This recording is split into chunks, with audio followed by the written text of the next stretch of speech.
Chapter 767. Where was the capital of Australia? Probably 80% of people's first reaction was Sydney. The simpler the question, the easier it was to answer wrongly. Therefore, another 10% of the remaining people hesitated for a moment and thought of another city in Australia, Melbourne. However, both of these answers were wrong. The capital of Australia was Canberra, a city that did not have a strong presence in most people's hearts. After returning from Mexico, Eric stayed in Los Angeles for a week before flying to Australia in the Southern Hemisphere. The absence of Titanic during the summer could not be changed. The remaining two films, The Matrix and Fatal Island, could not be missed. Fatal Island was directed by John Woo, and the filming location was in San Francisco, not far from Los Angeles. It was very convenient for the company to follow up on this film, and there was not much of a problem. However, The Matrix was different. Although he believed in the abilities of the Wachowskis, they were still new directors after all. What's more, the film was shot in Sydney and the Australian branch of Digital Domain was fully responsible for the post-production effects. The entire production process of the film was far away from Los Angeles. Eric decided to go there personally to check on the progress of the film. Compared to the trip to Mexico, Eric's trip to Sydney was much simpler. In addition to The Matrix, Eric had some other things to deal with and might have to stay in Australia for a week or two. As a single mother, it was not suitable for Kelly to come along. Eric transferred 2 assistants from the assistant office and 4 bodyguards to Australia. The filming of The Matrix was completed at the end of last year. The Wachowskis had already produced a rough 3.5-hour version and the main post-production effects work had already begun. The Australian branch of Digital Domain was headquartered in Camperdown, in the heart of Sydney, near the University of Sydney. Because of the sufficient technical support from the headquarters in the United States and the cooperation of the powerful News Corporation in Australia, the Australian branch of Digital Domain had developed very quickly. At this time, there were more than 200 employees who were mainly responsible for the post-production effects of The Matrix. Eric stayed in a hotel near the University of Sydney, less than a kilometre away from the Digital Domain branch. It was convenient for him to work nearby. Although it was a private trip due to work reasons, Eric was still greeted by a member of the Sydney City Council as soon as he got off the plane. He invited Eric to attend a charity reception the next night. As the headquarters of News Corporation, Lachlan Murdoch, the eldest son of Rupert Murdoch, who was in charge of part of News Corporation's newspaper publishing business in Australia, also called shortly after Eric got off the plane and invited him to a private party. Due to the jet lag and the continuous social engagements, Eric couldn't get into the mood for work for the next 3 days.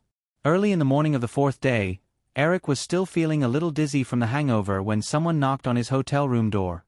When he opened the door, the producer of The Matrix, Robert Cotter, was standing outside. As they were unable to poach Joe Silver to Firefly to be in charge of the Matrix project, the company finally chose Robert Cotter, a middle-aged man in his 40s. He was originally a producer in the former Disney system and had been working as a producer since the mid-1980s. He could be considered to have a lot of experience. Looking at Eric with messy hair and a tired face, Robert Cotter was a little surprised. He hesitated and said, "I'm sorry, Eric, I didn't know you were still resting." At this time, Eric was only wearing a pair of trousers and was shirtless. He even looked a little sloppy. When he heard that, he subconsciously raised his empty wrist but found that there was no trace of the watch on his wrist. He didn't know where he threw it last night. He had no choice but to ask Robert Cotter, "What time is it now?" 9:30, Robert Cotter replied. "You said you would go to the special effects company at 9 o'clock today. I came over to take a look after the time." "Oh, sorry." Eric shook his head again and said, "I got drunk last night. You go over there first." We'll go over at 10:30. Okay." Robert Cotter nodded and said, "Eric, do you need me to call room service for you?" Eric refused and said, "No, I'll probably take a shower and have some breakfast." Robert Cotter nodded and didn't say anything else. He said goodbye and left. Eric closed the door, took off his clothes, and went into the room. He turned on the hot water and soaked himself in the bathtub. He stretched his body comfortably and recalled some of the things that happened last night. Last night, he was invited to Lachlan Murdoch's party at the Murdoch family estate in the suburbs of Sydney. Eric had met Rupert Murdoch's two sons, Lachlan and James, a few times. Perhaps Rupert Murdoch was too busy with work and neglected to discipline them, but the two could be said to be standard playboys. Last year, Lachlan Murdoch was arranged by Rupert Murdoch to be in charge of the News Corporation's publishing business in Australia. However, at his first press conference, Lachlan Murdoch was speechless and had no ability to respond to a few questions from the reporters. This was Australia, where more than 70% of the media channels were controlled by the News Corporation. No matter how tricky the reporters were, it was impossible for them not to give face to the News Corporation's young master. This showed how terrible Lachlan Murdoch's performance was. This matter also disappointed old Murdoch. In addition, Eric could also clearly feel that these two guys didn't like him. This was because the two of them were about the same age as him, and old Murdoch had high expectations for his two sons. As a father who wanted his sons to succeed in life, he would definitely use people of the same age to motivate his two lazy children. Eric was undoubtedly the best target, and it was easy to imagine how much resentment they had for Eric, the other family's child, when they often heard their old man talking about him. It was obvious that old Murdoch had instructed him to hold a reception party. However, last night, Lachlan Murdoch had invited a large group of people of the same age.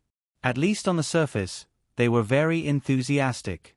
Regardless of gender, they seemed to have been specially instructed to take turns toasting Eric. In the end, Eric only remembered that he was helped into the car by the bodyguard. Recalling the situation last night, Eric shook his head with a smile. He wasn't too angry. After all, the more useless Murdoch's two sons were, the greater the chance of Elizabeth inheriting the entire News Corporation in the future. Eric couldn't wait for them to be more mischievous. After taking a shower, Eric put on his clothes and went downstairs to the restaurant. One of the two assistants he brought to Australia, Peter Ritchie, was already waiting there. Eric ordered breakfast. When the waiter left, Peter Ritchie came over and reported his work for the past 2 days. "Mr. Williams, I've contacted Kate Blanchett's agent, but I didn't see her in person. Her agent said that Miss Blanchett is filming a TV series in Brisbane." Eric interrupted his assistant and wondered, "Brisbane?"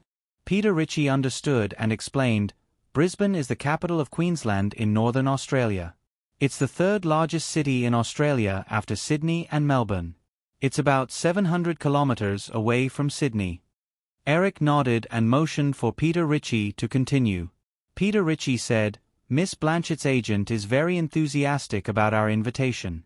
He said that he would get Miss Blanchett to come back as soon as possible to meet you in person." Eric asked again, "Have you given the script to them?" "I've given it to Miss Blanchett's agent." Eric nodded and said, "Keep in touch with them. I don't have much time. If I don't see her in a week, then forget it." Peter Ritchie said, "I understand, Mr. Williams. Is there anything else?" "No, How's Sean?" Eric asked again. Sean was the name of the other assistant he had brought. Peter Ritchie said, "He's already contacted the Australian Federal Scientific and Industrial Research Organisation, CSIRO. However, we just found out that the Wi-Fi technology developed by the CSIRO hasn't been patented in North America yet. Perhaps we don't need to buy it from them." Eric had come to Australia not only for the movie, but also for another important matter, which was to buy the patent rights for the Wi-Fi technology that had just appeared. This patent was held by a technology research organization with a very long name in Australia. In the original spacetime, the Australian government could earn nearly $1 billion a year just by collecting patent licensing fees from billions of electronic devices using Wi-Fi technology around the world. However, at this time, the Internet had just emerged, and not many people realized the true value of Wi-Fi technology. This gave Eric the opportunity to pick up the slack. As long as he could get the patent for Wi-Fi technology, in addition to the foreseeable huge patent licensing fees in the future, more importantly, it would allow his companies such as Cisco, Yahoo, and AOL to have the initiative and priority in wireless network technology. Eric also understood what Peter Ritchie meant. The Wi-Fi technology hadn't been patented in North America, so Firefly didn't have to spend a single cent. As long as they had the relevant technical information, they could apply for a patent in North America in advance and claim the technology as their own. This method of stealing other people's technology was common in all walks of life. However, Eric shook his head without hesitation. It wasn't because of a sense of morality or anything like that. It was because the future application of Wi-Fi technology would definitely be worldwide. Now, even if they obtained the patent in North America in advance, they would definitely have to argue with the CSIRO in court, let alone overseas. There's no need for that. It won't cost much to buy the Wi-Fi patent rights. It would take at least 10 years for Wi-Fi technology to become popular. Right now, other than Eric, no one else could see the broad prospects of this technology. If they wanted to buy out the patent right now, they wouldn't even need to spend $10 million. The waiter quickly served Eric's breakfast. After Eric sent Peter Ritchie away, he left the hotel and took a car to the headquarters of the Australian branch of Digital Domain. From the beginning of the filming of The Matrix, Eric had been paying close attention to the Wachowski brothers' progress through email and other means. Because of the help of an experienced producer like Robert Coate, the brothers didn't encounter too much trouble during the entire filming process. Over the next few days, Eric discussed the post-production and further editing of the movie with several of the main creators of The Matrix. Although they had Eric's remote guidance and Robert Coates' close supervision, the Wachowski brothers still sneakily added a lot of their personal will into the film. The reason why the movie in the original spacetime was so successful was not only because of the bold and novel concept of reality and illusion, but also because of the deep philosophical thinking that the Wachowski brothers showed through the movie. Therefore, Eric didn't completely remove the personal goods that the Wachowski brothers added into the movie. He only made appropriate cuts based on his memory of the version that the Wachowski brothers added into the movie to find the right balance between the commercial elements and the philosophical thinking of the movie.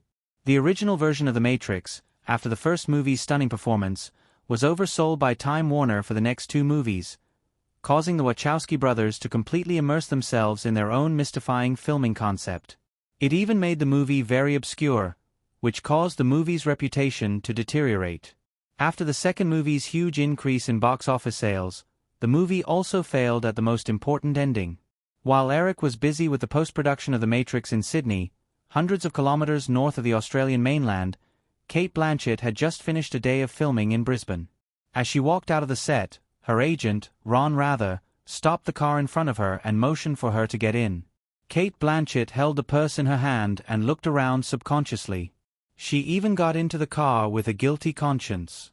Neither of them spoke immediately. They drove 2 blocks away and stopped outside a cafe. They got out of the car and walked into the cafe. It wasn't until they ordered 2 cups of coffee and sat down by the window that Cate Blanchett suddenly couldn't help but laugh. "Ron, why do I feel like we're planning something bad?" Ron Lassay also couldn't help but laugh. He still felt that it was a little unreal. 3 days ago, a young man who claimed to be Eric Williams' assistant suddenly came to him and said that Eric Williams wanted to invite Cate to play the role of a 007 girl. Ron Lassay's first reaction was that the other party was a liar. After all, although he knew that the actress under his name had excellent acting skills, it was impossible for him to associate her with Eric Williams' new movie. "I still feel that it's unbelievable, but this is definitely a good opportunity that everyone dreams of, isn't it? By the way, Cate, you didn't tell anyone about this, right?" Cate Blanchett shook her head and smiled. "Of course not. I don't want to be treated as a daydreaming lunatic." Chapter 768. That's good. If we leak this information without authorization, it's likely that Eric Williams will be unhappy. Ron Lather nodded and said, "However, after tomorrow's meeting, no matter what the result is, we can contact the media. This will definitely be good for your development in the circle. By the way, have you finished reading the original book of Casino Royale?" Cate Blanchett took out a book from her bag and said, "I finished reading it a long time ago. There are also a few pages of the script. Vesper Lynd should be the only true female character in the history of 007. She's not just a vase with sexy clothes and a hot body. I find that I've fallen in love with this character." Of course, if Casino Royale continues to be produced according to the previous ideas, Eric Williams will not direct it himself. Based on the original book, I think Vesper Lynd may also be the only woman James Bond has ever loved. Ron Lather had obviously done a lot of work in advance. After saying these words, he looked at his watch and said, "It's almost time. The agreed meeting time is at noon tomorrow. We'll fly back to Sydney at 8 o'clock in the evening. There's still some time. Come with me to the city centre.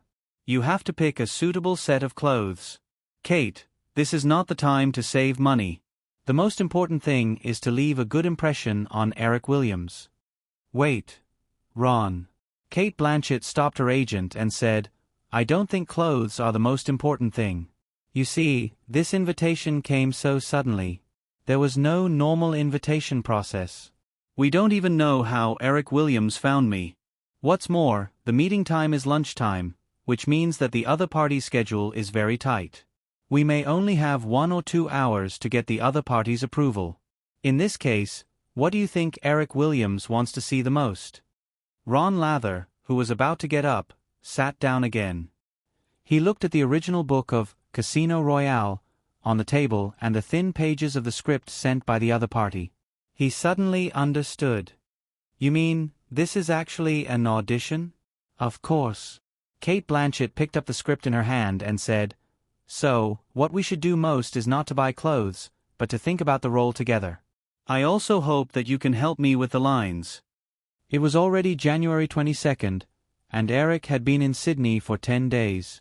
Last night, the 53rd Golden Globe Awards ceremony was held at the Hollywood Hilton Hotel.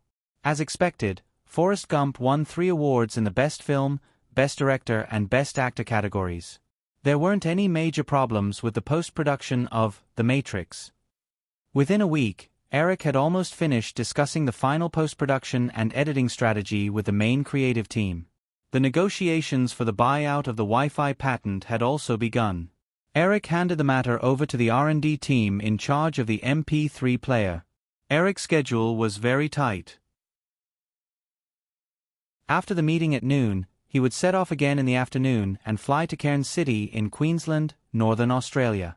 After last year's preparation, the Red Alert that Catherine Bigelow got from Terrence Malick last year had already started filming in the Daintree Rainforest National Park near Cairns City. Since he had come to Australia, he definitely had to go over to visit. After saying goodbye to the Wachowskis and others, Eric left the 4-story office building where the Digital Domain branch was located with his assistant. Other than the bustling areas on both sides of the Parramatta River, most of the areas in Sydney were actually similar to ordinary towns. There were very few high-rise buildings. Of course, this was mainly because the population of Australia was too small.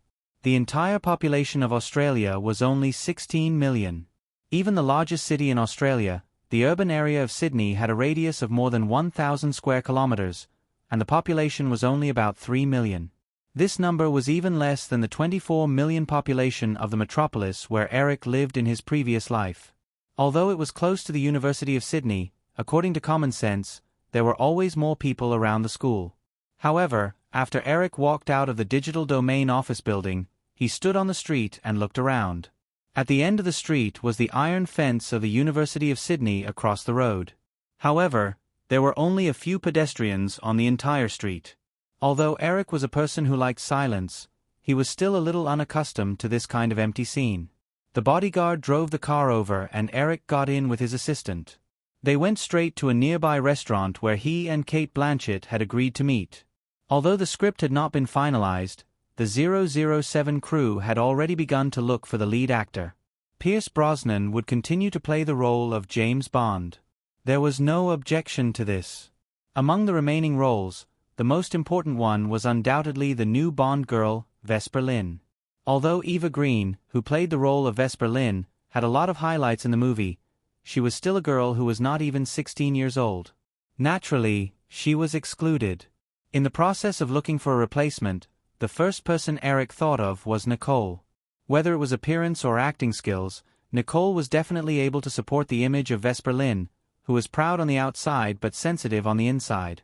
However, because of her exploding popularity in the past few years, Nicole had already confirmed 3 film contracts last year, and her schedule had been scheduled until the end of next year. Moreover, even if Nicole managed to squeeze out her schedule, according to the preliminary budget, the crew wouldn't be able to afford her. After all, Nicole's current salary for commercial films was basically 10 million yuan, while Pierce Brosnan's salary for the second film had only risen to 7 million yuan.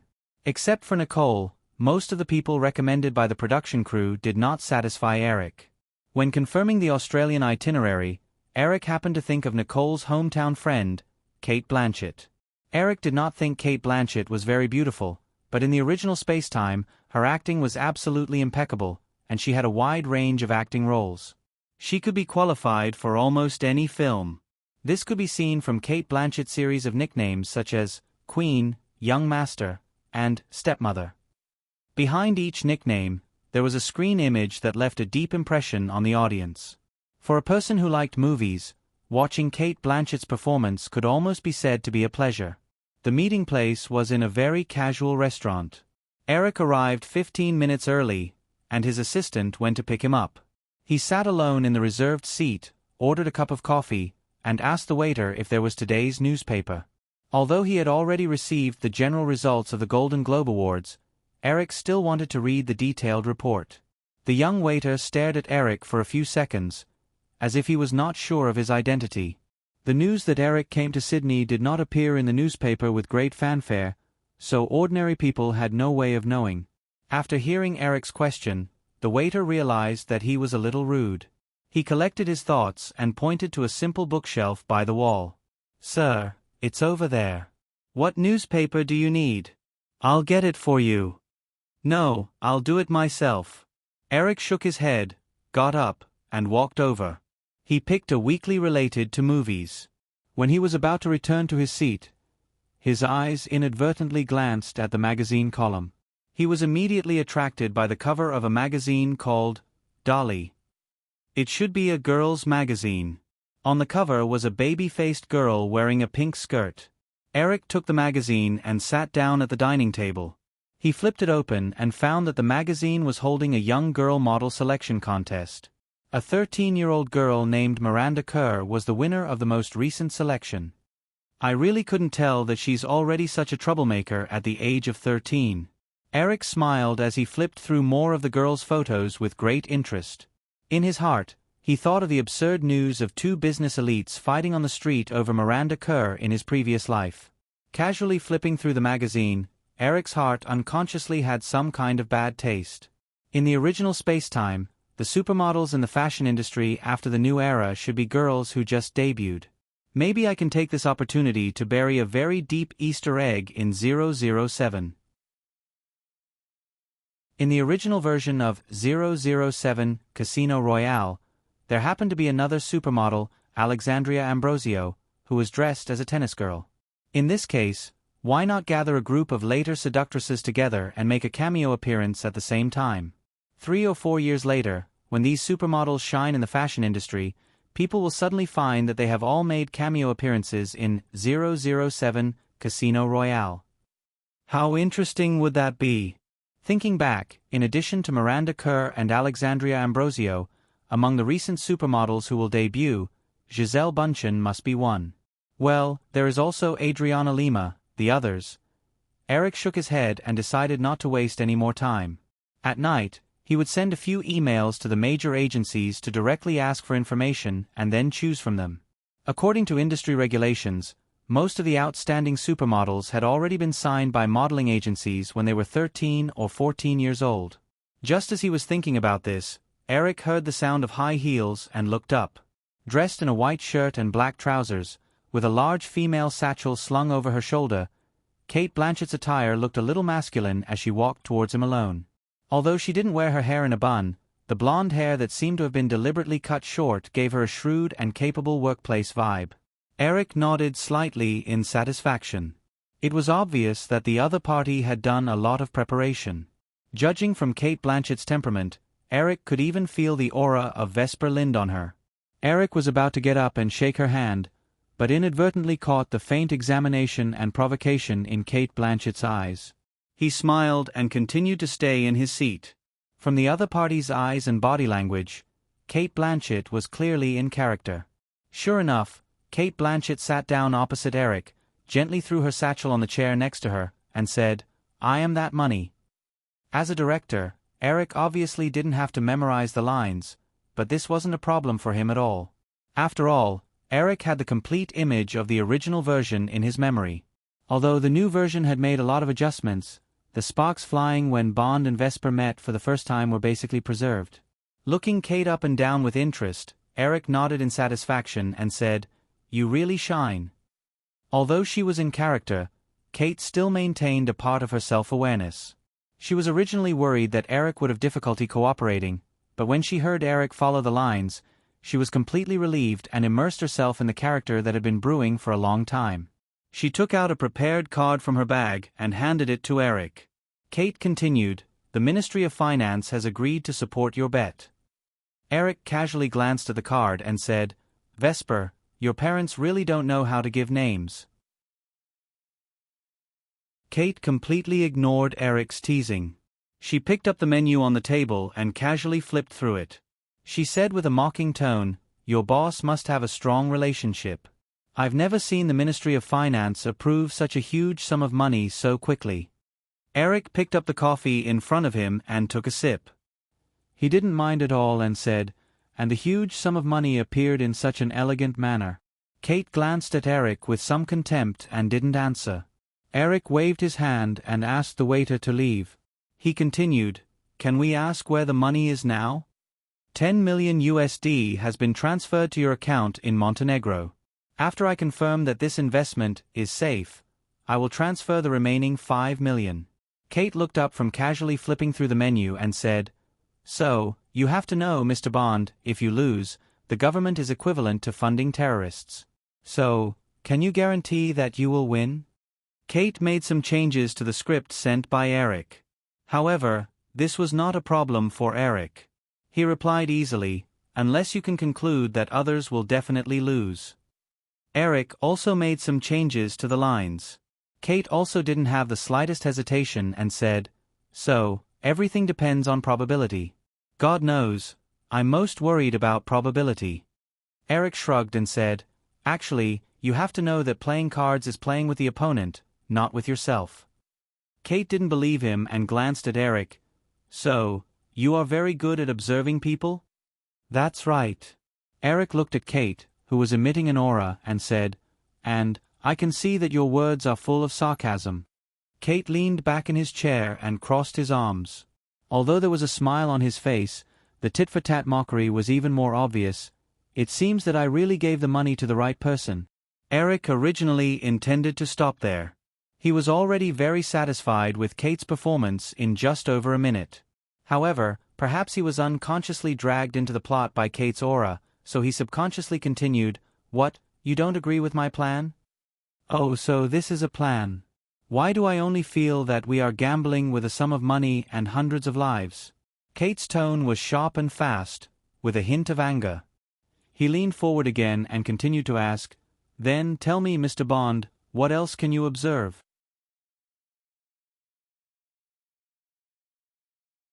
Chapter 769. Oh, so this is a plan.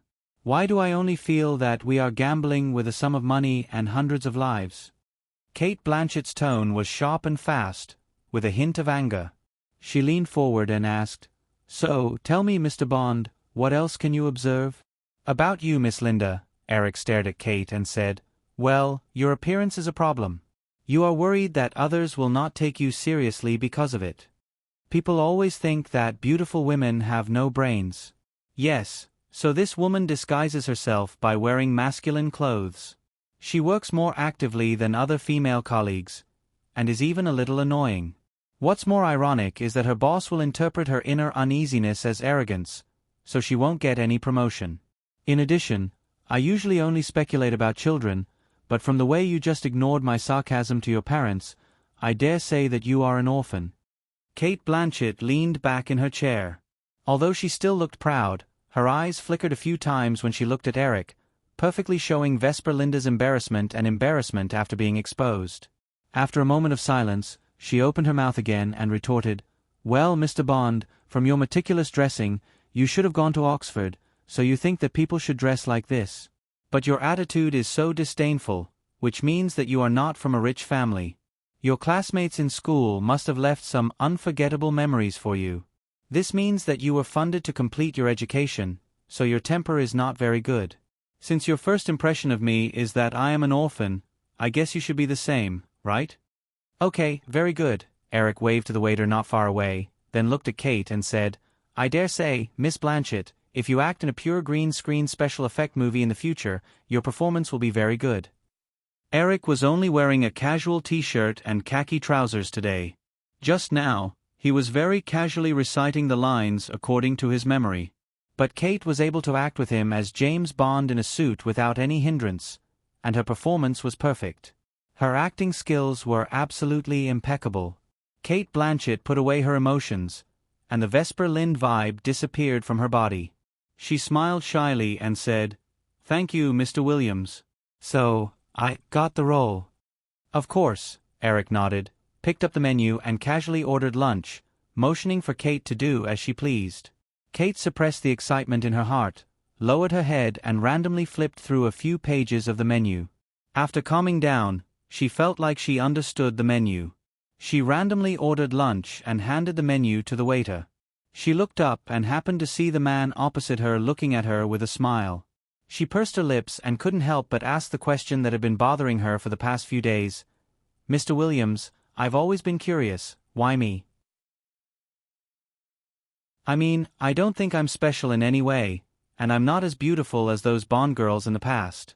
I don't even understand. How did you find me? The casting for this 007 series has been started since the project started last year. I want a woman with a classical and elegant aura to play Vesper Linda. In terms of personality, she should be proud on the surface but fragile on the inside.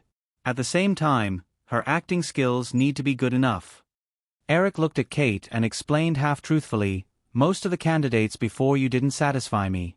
By chance, I saw a miniseries you acted in on TV called Heartland. Then, I thought, maybe you can give it a try.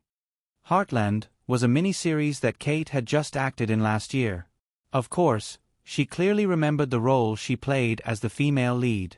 In some ways, it matched Eric's description.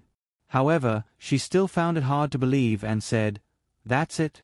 Eric smiled and said, If you want to get to the bottom of it, well, of course I know more.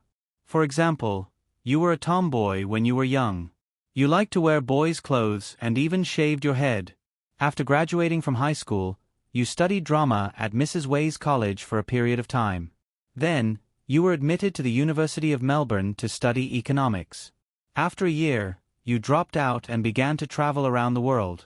After returning to Australia, you studied at the Australian National Academy of Drama again. Then, you began to perform and won the Sydney Drama Review Committee's Best Newcomer Award for Kafka's Dance. While performing on stage, you also began to get roles in TV dramas and movies. However, I also know that your first screen performance was in Egypt. During your travel around the world, in order to earn money, you acted as a spectator of a boxing match in a local TV movie. At first, Kate was just a little surprised. Then, the more she listened, the more surprised she became. In the end, she was stunned. So, Miss Blanchett, if you think that my sudden approach to you and my offer of the part of Vesper Lynd is somewhat rash and abrupt, you are very much mistaken. I know you far better than you think. The videotapes of the movies and TV dramas you acted in are still in my office. So, do you have any other questions? No. After thinking for a while, Kate's face turned slightly red. She remembered some rumors about the man in front of her. She looked up at Eric and wanted to say something, but she didn't know if she should say it. Eric still had a smile on his face and joked, Do you want to say that you are actually a lesbian and I shouldn't have any ideas about you? Kate's face showed a faint panic when her secret was exposed. You know about this? I guessed it based on your information. They are not bored enough to investigate your sexual orientation. Also, don't worry, I won't tell anyone. Also, you are not my cup of tea. The only thing I care about is whether your performance can satisfy me. Eric leaned forward and said, But, Kate, I can guarantee that you are definitely not a lesbian. At most, you are bisexual. Mr. Williams, let's not talk about this topic anymore. Eric felt the waiter coming over with lunch. He straightened up and asked the waiter to put the lunch in front of him. He nodded with a smile and said, "Okay, back to the topic. This movie will start shooting in June, but I hope you can go to Hollywood in advance to familiarize yourself with the environment and cooperate with the early publicity of the movie. Is there a problem?" Although Kate's personality was not strong, she had always been independent. This kind of conversation environment where the initiative was completely controlled by someone else made Kate feel a little uncomfortable. However, she was not the kind of person who liked to be unconventional.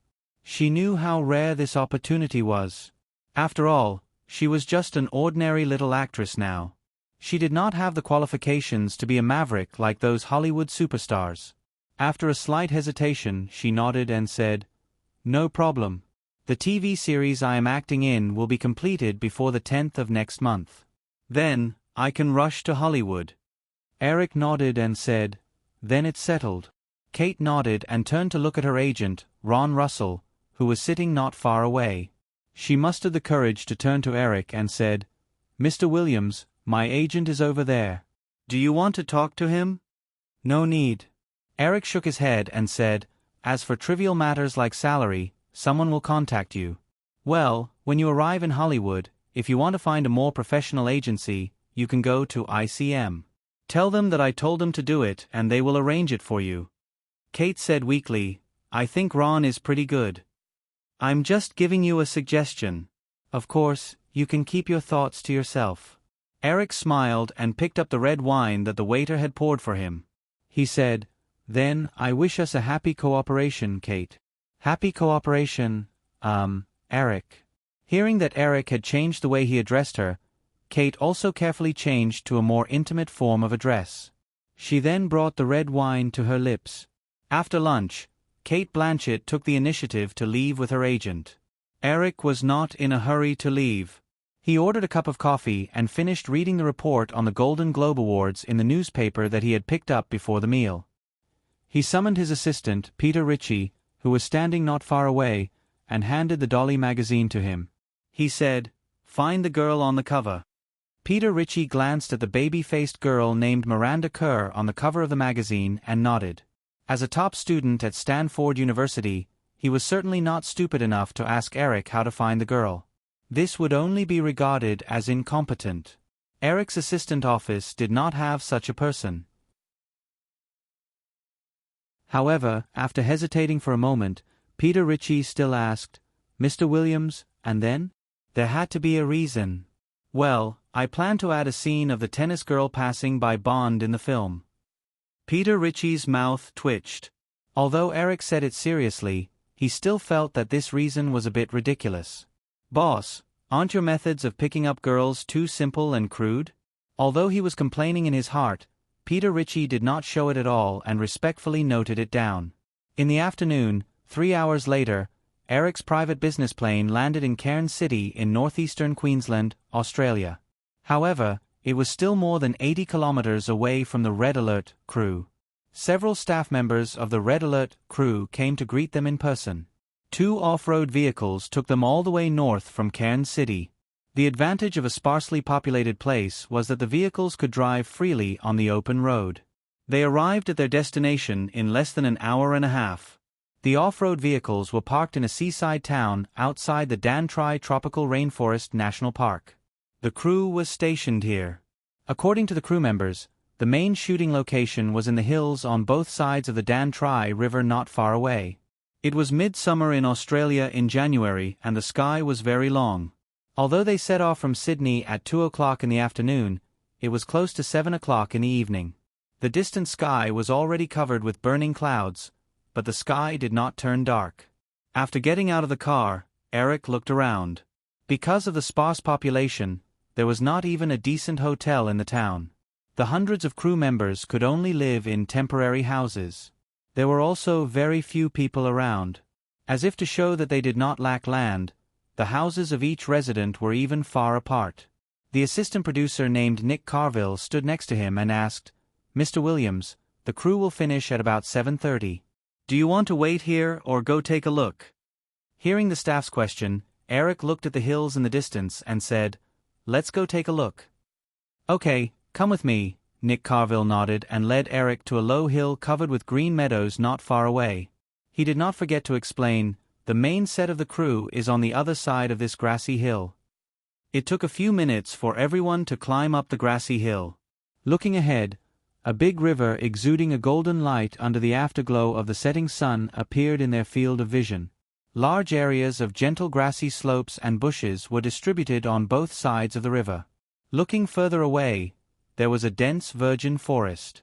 Below the grassy hill was the filming location of the Red Alert crew. Today, there should be a group scene. Hundreds of people were scattered everywhere, looking a little messy.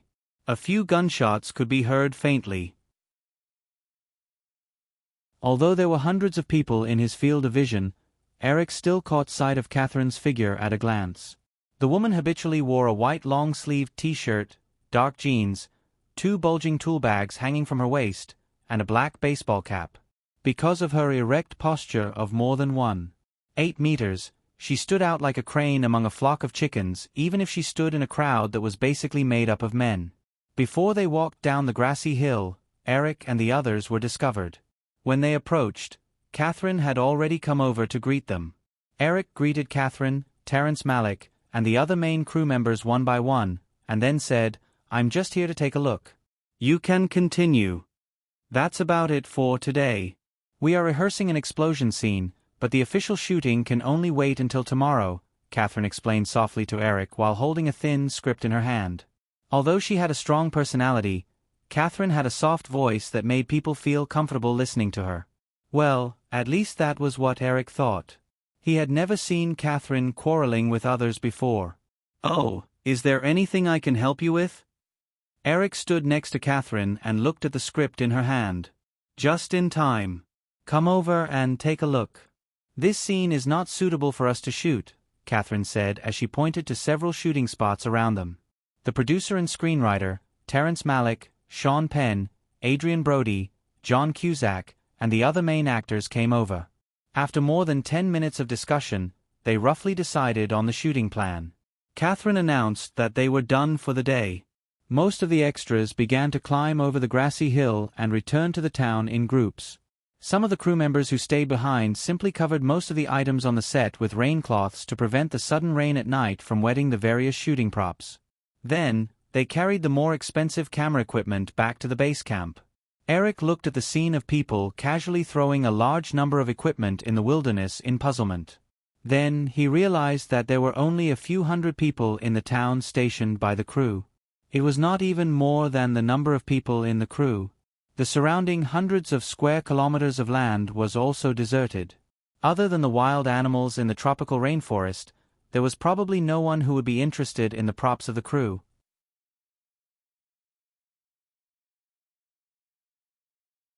Chapter 770. After simply cleaning up the set, the last group of people began to rush back to the station. Eric and Catherine walked at the back of the crowd. Everyone took the initiative to leave some space for them to talk privately.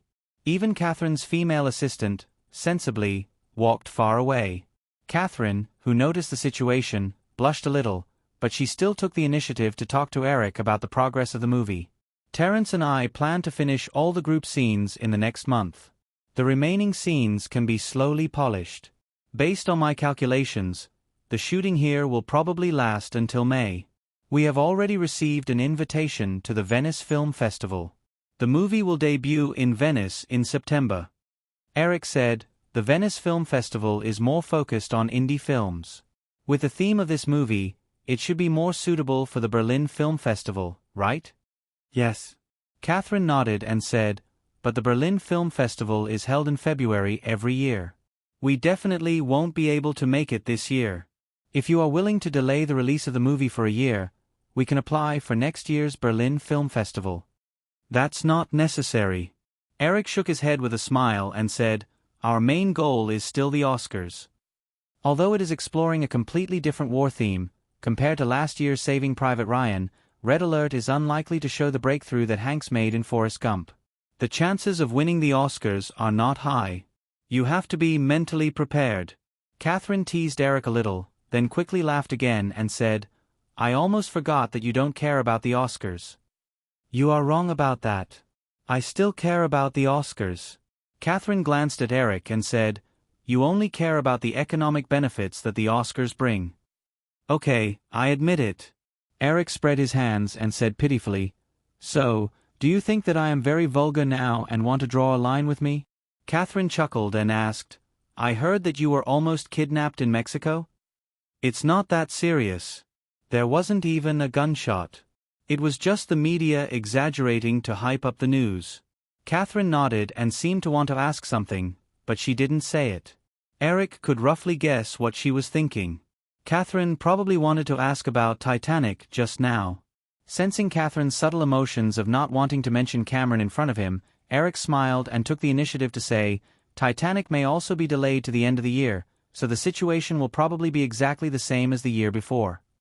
2 years ago, Catherine's Saving Private Ryan and Cameron's True Lies clashed head-on during the summer. Because the filming of Titanic was seriously delayed, this situation would definitely continue to happen at the end of the year. However, compared to Saving Private Ryan, which had strong commercial elements, Red Alert was a war film, but it was very artistic. It might even be a little boring. It might not perform well at the box office this year. Of course, if the topic of Catherine and Cameron's new film could be hyped up again, the box office of Red Alert would definitely be much higher than the original. I'm only responsible for the film. You guys can arrange the rest, Catherine said faintly. She didn't have any objection to this situation. Artists wanted to pursue the art of film, but they couldn't let the film company not survive because of this. In this regard, as a female director who didn't have a smooth sailing life in Hollywood, Catherine understood very well. When they returned to the cruise station, the sky was already dark. After a simple dinner, Catherine and the others went to the simple post-production studio and began to check today's shooting materials. Eric also helped to organize and check the recent shooting results of the crew. Eric wasn't very good at art films, so he didn't rashly make any comments. He just patiently listened to Catherine and Terrence Malick's explanation and occasionally expressed his own opinions as a bystander. As for whether they would accept or not, Eric wasn't too concerned. They worked in this way until nearly 10 o'clock. When they left the studio, the wind was cool outside. Many crew members gathered outside to drink, chat, and play cards. There was a barbecue grill set up in the open space, and the smell of barbecue came from time to time. After Terrence Malick and Eric greeted each other, they walked towards the crowd with the 2 production assistants who had come out of the post-production studio. Catherine waved at the people who greeted them and asked Eric, Are you going over? What about you? Eric asked. Catherine shook her head and said, I'm going back to rest. Oh, then I'll go and rest too. I took a plane and a car in the afternoon. It's very tiring. Catherine nodded and walked side by side with Eric to the temporary dormitory. When they arrived outside the door of Catherine's wooden house, the woman looked at the little man who didn't seem to have any intention of leaving. She looked a little helpless and a little shy. She said, Aren't you going back? Oh, I heard that there are quite a lot of snakes in Australia. Do you want me to check for you? Catherine shook her head. I'm not afraid of snakes. Eric looked dissatisfied. How can that be? How can a woman not be afraid of snakes? Catherine raised her eyebrows. Why should a woman be afraid of snakes? I mean, Eric spread out his hands. Even if you're really not afraid of snakes, you should at least show that you're afraid in front of a man. This is a normal social principle. You have a lot of fallacies. Catherine rolled her eyes at Eric. She took out the key to open the door and walked in. Eric smiled. Since Catherine didn't obviously refuse, he also walked in. The small room was only about 10 square meters. The decoration was very simple. There was a foldable bed, a set of table and chairs, and 2 large suitcases in the corner. Other than that, there were no other large items. Seeing Eric shamelessly follow in, Catherine just rolled her eyes at him. She took out a bottle of water from a small cardboard box by the wall and handed it to him. She said, There's only this here. Do you want it? Thank you. Eric took it and sat down on the chair. He casually flipped through the director's script on the table. Catherine no longer paid attention to Eric. She untied her ponytail in front of the dressing mirror on the wall, tidied up her loose brown hair, and subconsciously looked at the woman in the glasses. Although she had been paying attention to the sun, her skin had darkened recently. She felt that the sudden thought was somewhat inexplicable. She looked away, took a few steps back and sat on the bed. She began to untie the shoelaces of her hiking boots. Because the environmental protection was too good, there were really a lot of snakes in Australia. In order to avoid accidentally stepping on snakes and being bitten, although the weather was hot, she still wore a pair of high leather hiking boots to ensure safety. It was difficult to take them off. Usually, she would slowly torture herself. At this time, when she untied the shoelaces, she thought of the little man who was unwilling to leave her room. She lifted her foot and kicked the chair next to her. She said, "Hey, can you help me take off my shoes?" Eric turned his head and glanced at her. Then he smiled, got up and said, "It's my pleasure, ma'am." Seeing Eric squatting in front of her, Catherine suddenly regretted. However, Eric had already grabbed her calf and began to pull off the boots. When the 2 boots were taken off and put aside, Catherine looked at the slippers by the door. She didn't know what to say. Then she heard Eric wrinkle his nose and say, "What's the smell? It's so bad." No matter how indifferent a woman was, she wouldn't like a man to comment on the smell of her body. Catherine almost subconsciously kicked Eric. Then she remembered and explained, "I sprayed snake repellent on the boots." "Why, you're starting to dislike it." The last sentence sounded a little bitter. Eric smiled and grabbed the calf that Catherine kicked over. "Do you want me to give you a massage? Your legs must be very sore after a tiring day, right?" "No, don't." Catherine quickly shook her head. She felt Eric's strong hand pinching her calf. She felt an inexplicable throbbing in her body, and she instantly lost all her resistance. Or perhaps, she wasn't too resistant to it in the first place. If the age gap was ignored, the man in front of her was indeed a perfect lover. He was gentle, considerate, talented, and had wealth that ordinary people couldn't reach. However, he didn't have the arrogance of other rich people. Occasionally, he would show some little rascals, but it was hard to dislike him. Catherine woke up again as her thoughts ran wild. However, she found herself lying on the bed. "Eric, you..." Catherine weakly pushed Eric, who was on top of her. She felt the man's kiss suddenly land on her sensitive neck, and she shivered. She suddenly thought, "Forget it, I'll just let him do as he pleases." With this thought, her hands, which were originally pushing him away, turned into hugging his waist. With this silent encouragement, Eric's movements became more presumptuous. He reached under the woman's thin t-shirt, and Catherine gradually began to respond. The simple folding bed made a squeaking sound as the two moved. However, perhaps it was because extreme joy begets sorrow, or perhaps the two's movements were really too big. It only took a moment. There was a soft click, and the sound of metal breaking came from somewhere. Eric and Catherine felt the small bed suddenly fall back almost at the same time. Bang! Catherine, who had been squinting, suddenly widened her eyes and happened to look into Eric's innocent eyes. Knowing that there was definitely no chance tonight, Eric tried to find something to say. "Well, you should be fired for providing inferior bedding to the director, right?" Pfft. There was a chuckle next door that couldn't be held back, but it immediately stopped abruptly. Catherine heard her female assistant's laughter next door. She raised her hand and covered her face tightly, refusing to make a sound. After such an awkward stalemate for a moment, Eric carefully got up, tidied up Catherine's clothes, and said softly, "I'll get someone to change the bed." "No," Catherine, who was still covering her face, heard Eric's words and quickly said. However, she refused to put her hands down no matter what. "Then get up, I'll help you clean it up. Maybe it can still be used?" "No." "Then..." Eric thought for a moment, gently knocked on the wall twice, and said to the next door, "Hey, you didn't hear anything just now, right?"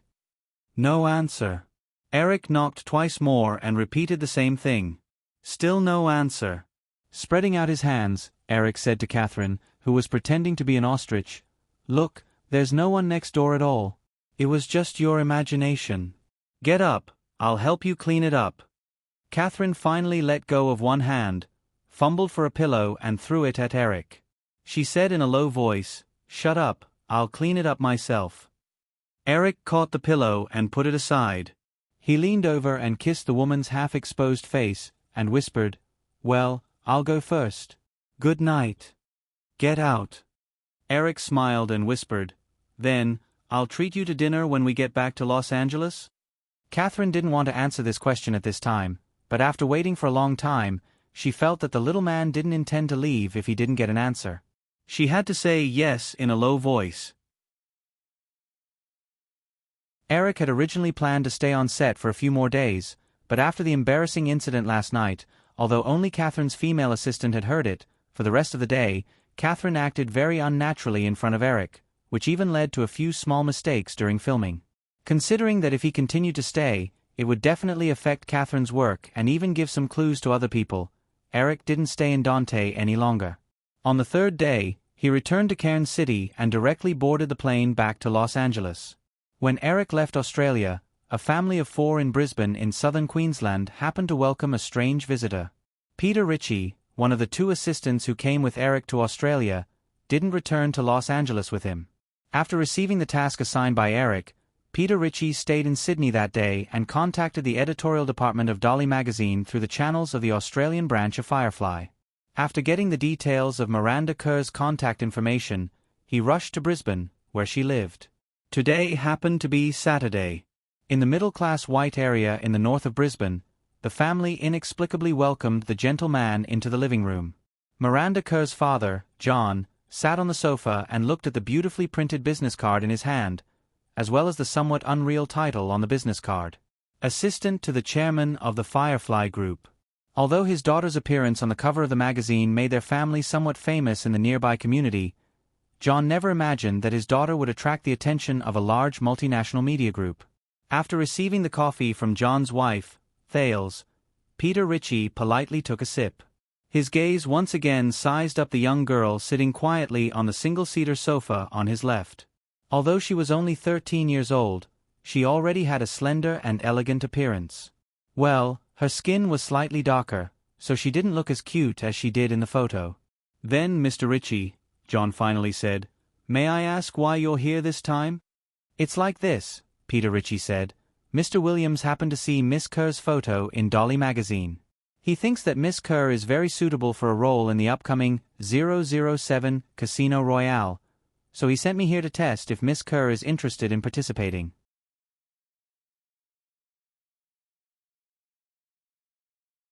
Chapter 771. John and his wife were ordinary salarymen. They were busy with work all day long and rarely paid attention to entertainment news. However, they also knew what Eric Williams' new film meant. John glanced at his daughter, who was eager to try, and asked, "Mr. Ritchie, can we ask what the role is?" "A tennis girl role. She doesn't have much screen time." Peter Ritchie did not hide anything and simply explained. He looked at Miranda Kerr and asked, "Miss Kerr, do you know how to play tennis?" Miranda Kerr paused and finally shook her head and said, "No, but Mr. Ritchie, I can learn. I'm a fast learner." Peter Ritchie smiled and looked at Miranda Kerr's parents. John and his wife looked at each other and then asked, "Mr. Ritchie, you mean, it's just a small role with little screen time, right?" "Yes," Peter Ritchie nodded and said, "although the role is small and has no lines. But appearing in a world-class movie like 007 will be very beneficial for Miss Kerr's future development. Of course, the premise is that Miss Kerr has the intention to enter the modeling or acting industry in the future. Eric's task for him was to transfer this opportunity to Miranda Kerr and her family. It did not matter if it succeeded or not. He did not ask Peter Ritchie to do anything extra. Therefore, Peter Ritchie did not hide the insignificance of this small role at all. Of course, as an elite in the workplace with an outstanding IQ, he had also observed that in this small family before him, the husband and wife were obviously not very opinionated people. Instead, it was the daughter named Miranda Kerr who had a shrewd appearance. In order to appear more presentable in front of him, when he was talking to her parents, the girl clearly wanted to interrupt, but the girl restrained herself. After listening to his words, John and his wife showed hesitation on their faces. The summer vacation in Australia was between December and February. Their daughter was about to start school, and the couple had to be busy with work. They did not want to delay their daughter's studies, nor were they willing to take their daughter to Hollywood for an insignificant role. After hesitating for a moment, John looked at his daughter and asked, "Miranda, what do you think?" Seeing that her father had finally thought of asking her, Miranda Kerr eagerly looked at Peter Ritchie and asked, "Mr. Ritchie, will I be able to see Mr. Williams in person if I participate in this movie?" "Of course." Peter Ritchie nodded. Miranda Kerr unconsciously twisted her waist and sat up straight. She seemed a little shy as she asked, "Mr. Williams saw me in Dolly magazine. What does he think of me?" Peter Ritchie raised his eyebrows slightly and said, "I don't know how to answer this question. You can only ask the boss himself." "Then, after participating in this film, will I be able to get another role in the future?" Peter Ritchie said, "As long as you perform well enough, you'll definitely get a lot of opportunities." Miranda Kerr blinked her beautiful eyes and asked again, if I want to move to New York or Los Angeles, can Mr. Williams help me?" "That's also not something I can answer." Peter Ritchie shook his head and said, "If you want to, I can help you pass on the message to the boss." Miranda Kerr saw that the answers to her questions were somewhat ambiguous. She realized that this guy in front of her had no right to speak. She thought for a moment and said, "Since Mr. Williams saw me in Dolly magazine, he should be in Australia recently. Can I see him?" "The boss has already returned to the United States," Peter Ritchie said truthfully. Miranda Kerr finally said, "Oh," with some disappointment. Although she had already made up her mind that she would not give up this opportunity, she was smart enough not to immediately agree.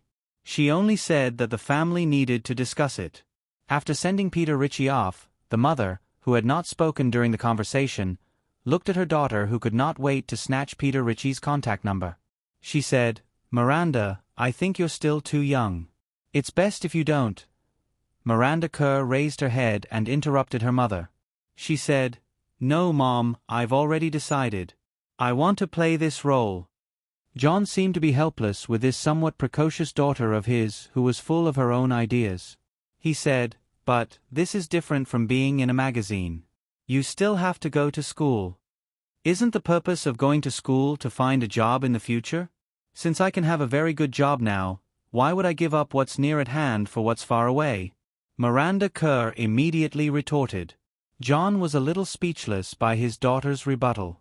He could only look at his wife. Thales thought more carefully. She said, "It's not that easy to be an actress. You haven't even been to an acting class. You can play some small roles, but it's not easy to be a professional actress." "Hey, Mom." Miranda Kerr waved the card in her hand that had an email and a long-distance number written on it. She said, "Do you know who Eric Williams is?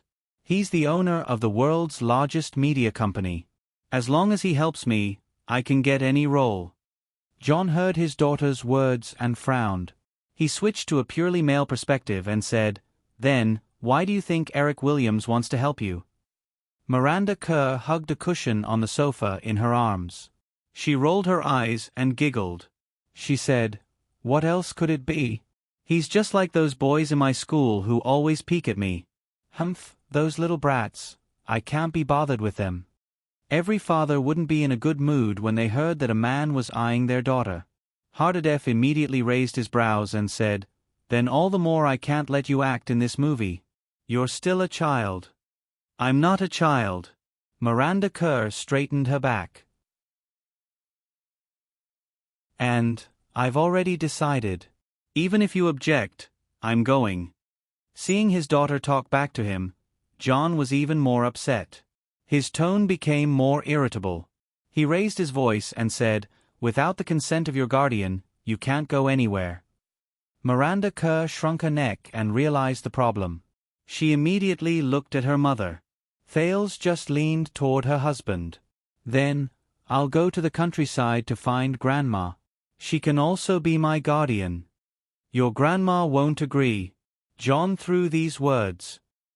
He couldn't be bothered to say anything more to his disobedient daughter. He got up and walked out. Looking at her father's back, the girl felt wronged. she said loudly. Then I'll go by myself. Anyway, you can't tie me up at home. John just snorted and slammed the door. He didn't even look back. Thales, who was still in the living room, saw his daughter's teary face. His heart suddenly softened. He walked over and hugged her. He comforted her and said, "It's okay, baby. Your father is doing this for your own good." Miranda Kerr, who did not intend to cry, realized that her mother was the breakthrough point in this matter. She immediately burst into tears and leaned into Thales' arms while sobbing, "But mother, I don't want to give up this opportunity." Thales patted his daughter's back and said, "Don't cry, baby. You're still young. There will be many opportunities in the future." "No, definitely not. You, sob. You must have heard that Peter Ritchie's tone was very indifferent. They don't care whether I'll accept this opportunity or not. They can find many candidates, but for me, this may be the only opportunity. If I miss it, how can a big shot like Eric Williams notice me?" Thales said, Didn't you just say that Eric Williams's feelings for you are definitely not that simple?" "I'm just saying." The girl immediately changed her words. She said, "Mom, think about it. Eric Williams' Jurassic Park got $1 billion in the global box office. How can such a super director be so unprofessional? He must think that I'm suitable for the role. That's why he invited me." But Thales still wanted to say something, but he was interrupted by his daughter. She said, "Mom, if you're worried, you can come with me. Since I'm not an adult yet, they will definitely invite a parent to accompany them." Thales' tone softened. He said, I think we should discuss it with your father. Also, if you really want to go, it's more appropriate for your father to accompany you." Miranda Kerr stopped crying at some point. She still leaned in her mother's arms and said coquettishly, "No, I want Mom to go with me. I don't want Dad." Thales almost fell backwards when his daughter nudged him with her little head. He completely changed his stance and said, "All right, but your father is still angry right now. I'll discuss it with him tonight. Don't talk back to your father anymore." "Okay, I'll remember."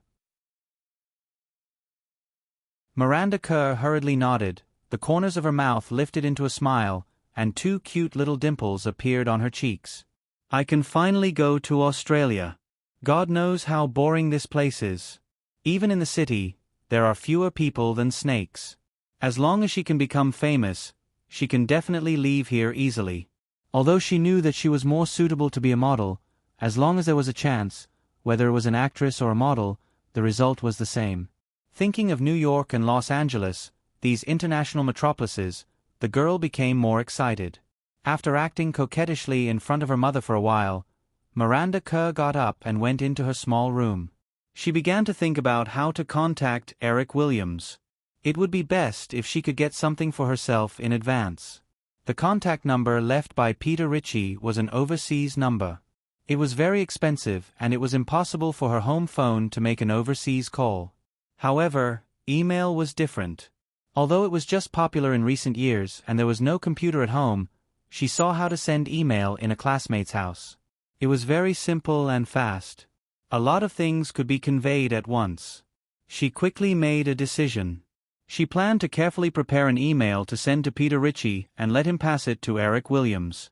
Well, how should I write it? What should I say to attract the attention of that big shot? This needs to be carefully thought about. Eric left Australia on a Gulfstream private business jet.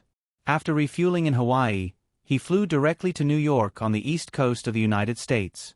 In addition to the tedious work in Hollywood, there were 2 other things that Eric needed to pay close attention to in January. They were the listing of Nokia shares on the U.S. stock market on January 22 and the official listing of AOL on the Nasdaq market on January 29. In 1995, Nokia achieved the sales of 7 million mobile phones and 600,000 sets of mobile communication base stations. The annual turnover was equivalent to $3.6 billion. Compared to 1994, Nokia achieved a 130% increase in performance. Even though most of the profits were immediately invested into the company's expansion, Nokia still achieved a net profit of $60 million in 1995. Therefore, Nokia was only listed on the US stock market this time to realize the circulation of the company's shares in the US market and to plan for further financing in the future. For the time being, there were no plans to issue new shares. Although Nokia's mobile phone sales were still in the millions a few years ago, Eric clearly remembered that in the next few years, with the rapid development of mobile communication and the popularization of communication costs, Nokia's mobile phone business would show explosive growth. In the original spacetime, in 1998, Nokia not only successfully surpassed Motorola but also achieved the feat of producing 100 million mobile phones. Therefore, if Nokia needed to carry out the next financing plan, the best time would be after 1998. Until then, Firefly Investment still had absolute control of Nokia's shares. Even if it was time for the next round of financing, with Nokia's outstanding performance, they would have enough capital to issue new shares with low voting rights to prevent the loss of control of the company. Although Nokia's listing was very low-key, and even Eric only made a few phone calls in Australia to congratulate him and did not attend in person, the market was still very enthusiastic about Nokia's listing in the US. Based on the generally high performance expectations of Nokia in 1996, the day of the listing, Nokia's share price skyrocketed by 8.1% and its market value easily reached $6.8 billion US. This also made Eric's investment of $420 million US 3 years ago appreciate by more than 8 times. On the other hand, AOL was also a very important chess piece in Eric's industrial layout. Although he did not attend Nokia's listing ceremony, since he returned early from Australia, Eric directly flew to New York to participate in the AOL IPO event.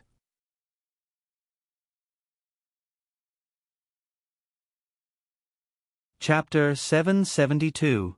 Since the establishment of the Alliance Plan in 1993, after close cooperation for nearly 3 years, with the help of Cisco's hardware technology support and Yahoo's platform promotion resources, AOL was the first to provide high-speed ADSL broadband access service to users.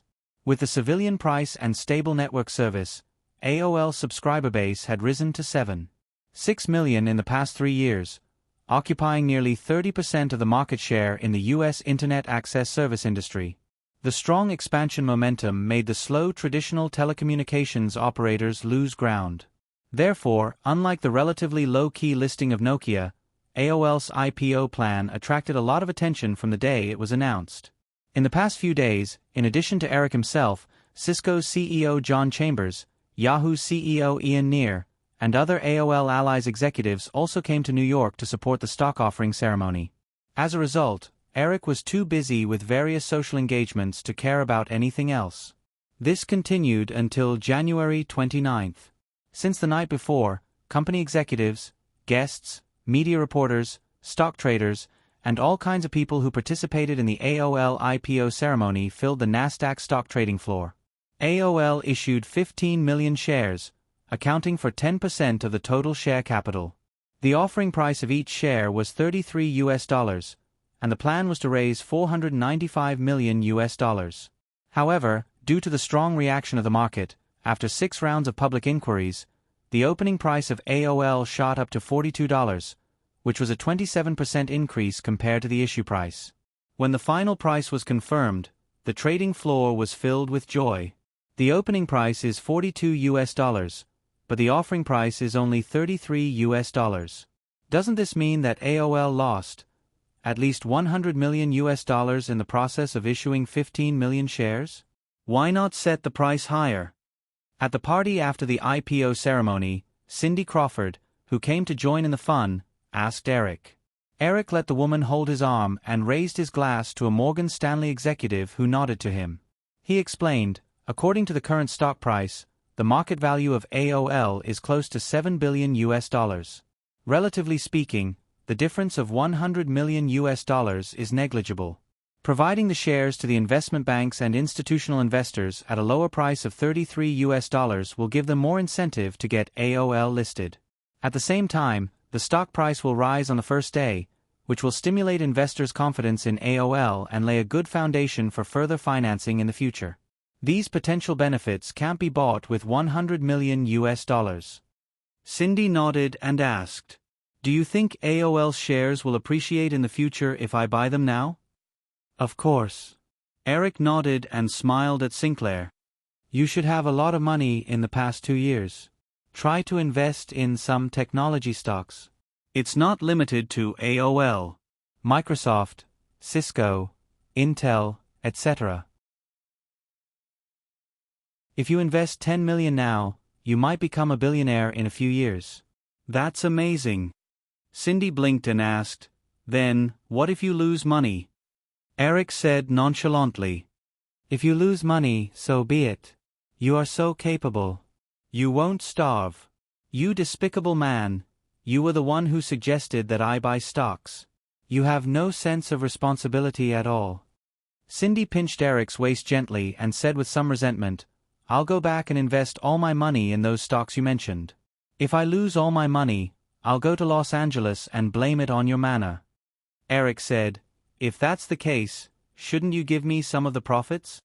Cindy did not hesitate. Sure. How much do you want? Eric said with a serious expression, half. My financial advice is still worth that price. Humph. Cindy glared at Eric. Then, she thought of something and looked around at the crowd. She lowered her voice and asked, I heard you've been looking for a little girl recently? Eric shook his head and sighed. It seems that I can't work with your agency anymore. They're not reliable at all.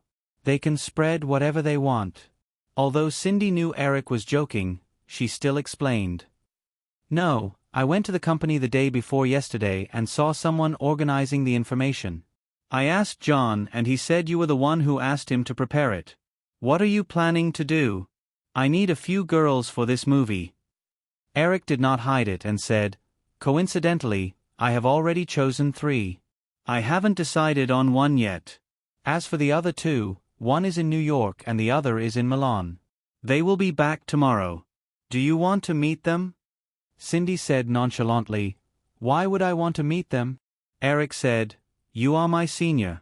Maybe you can guide them. And let them steal my job? Do you plan to work for another 20 years?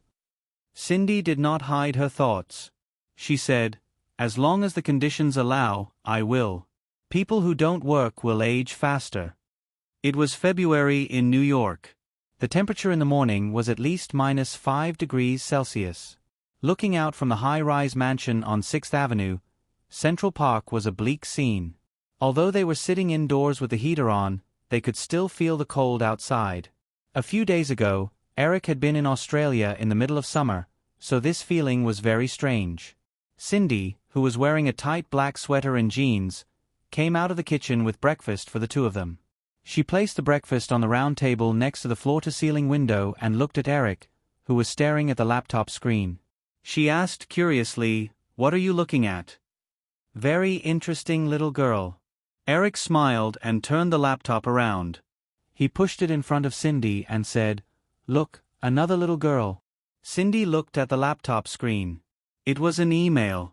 She subconsciously read it. Dear Mr. Williams, hello, I am Miranda Kerr. I am honored to receive your invitation. After reading a few lines, Cindy lost interest. She looked at Eric, who was already eating his breakfast, and said, there's nothing special about it. Eric took a sip of warm milk and put down the cup. He said, read it first. Cindy shrugged and turned her attention to the email on the screen. This was an email written by a girl named Miranda Kerr to Eric. In the email, the girl expressed her excitement and gratitude to Eric for inviting her to participate in the movie. She then tactfully expressed her hope that after this cooperation, she would be able to get more job opportunities to pay for her education and living expenses after she moved to the United States.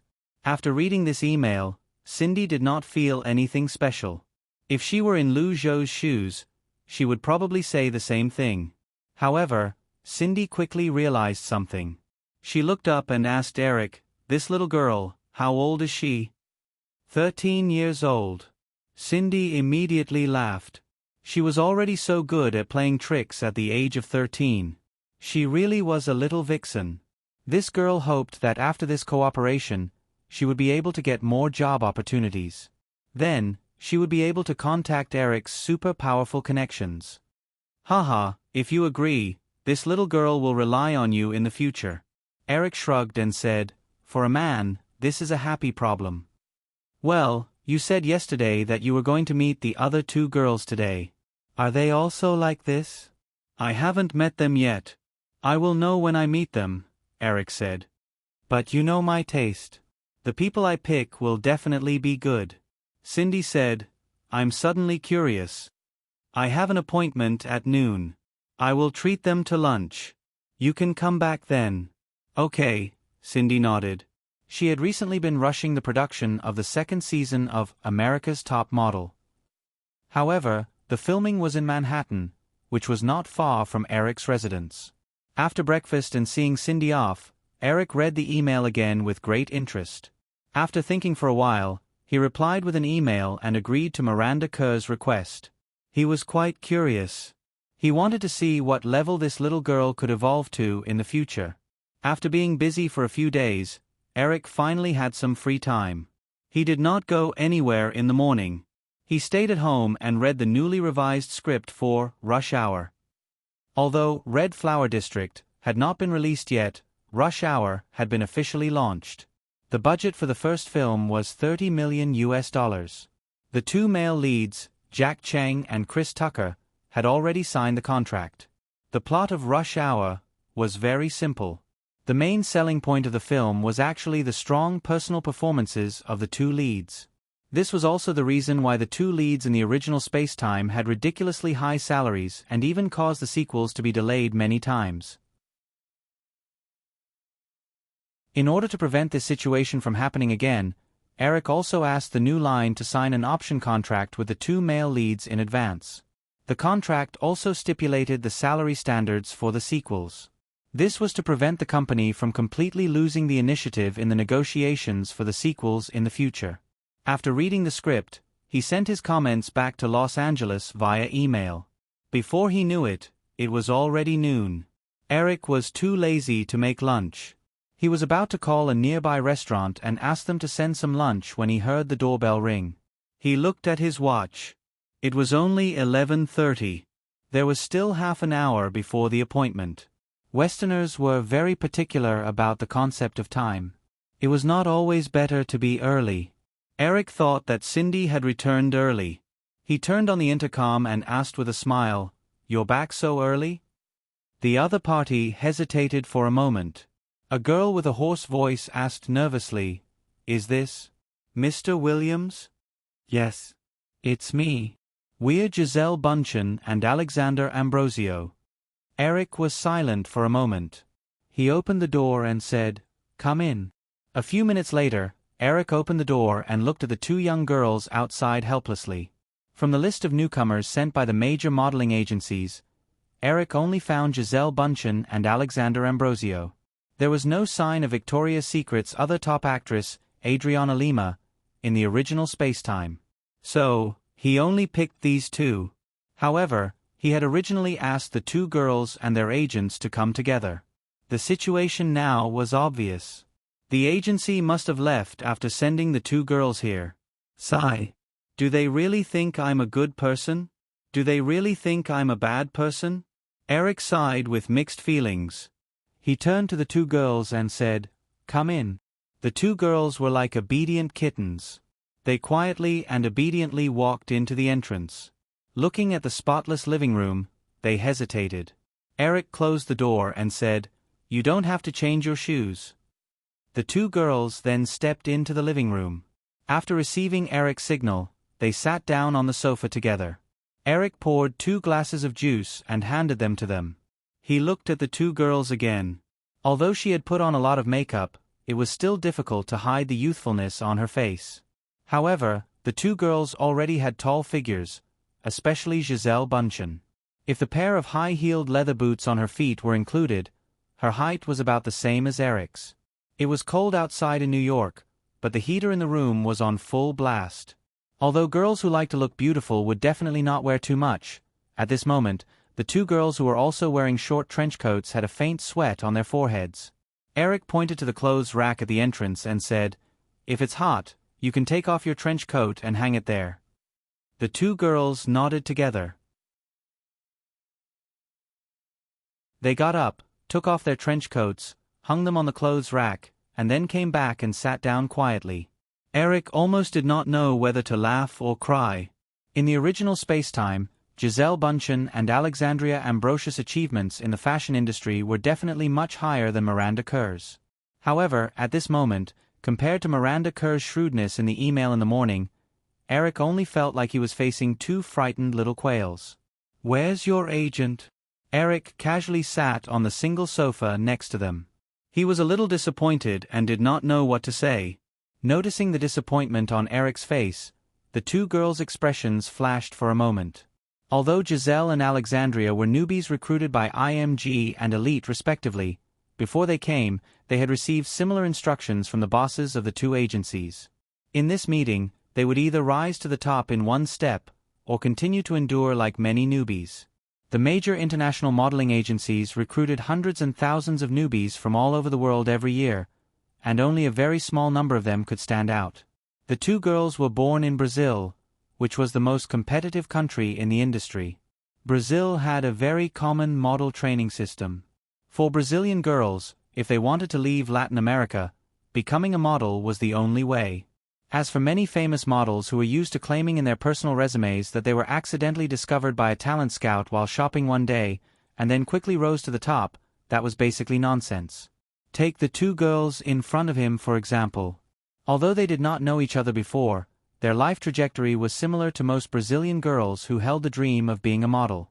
They began professional modeling training when they were about 10 years old. At the age of 13 or 14, they submitted photos to major agencies, or participated in various modeling competitions. In the end, only a small number of them were lucky enough to be signed. And the chances of this small number of them becoming famous models or even supermodels were even slimmer. This was also the reason why the two girls were so cautious in front of Eric. They were not transmigrators like Eric who knew the future, and it was even more impossible for them to know where they had gone in the other time and space. At this time, they were just two young girls who had just walked out of Brazil with dreams in their hearts. Suddenly, a great opportunity had descended upon them, so it was not surprising that they behaved cautiously and nervously.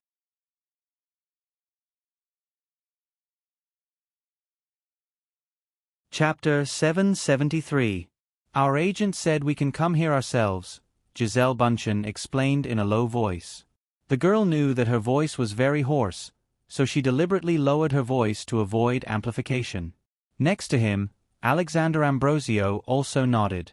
Eric could hear the heavy accent in Gisele Bündchen's voice when she spoke a little longer.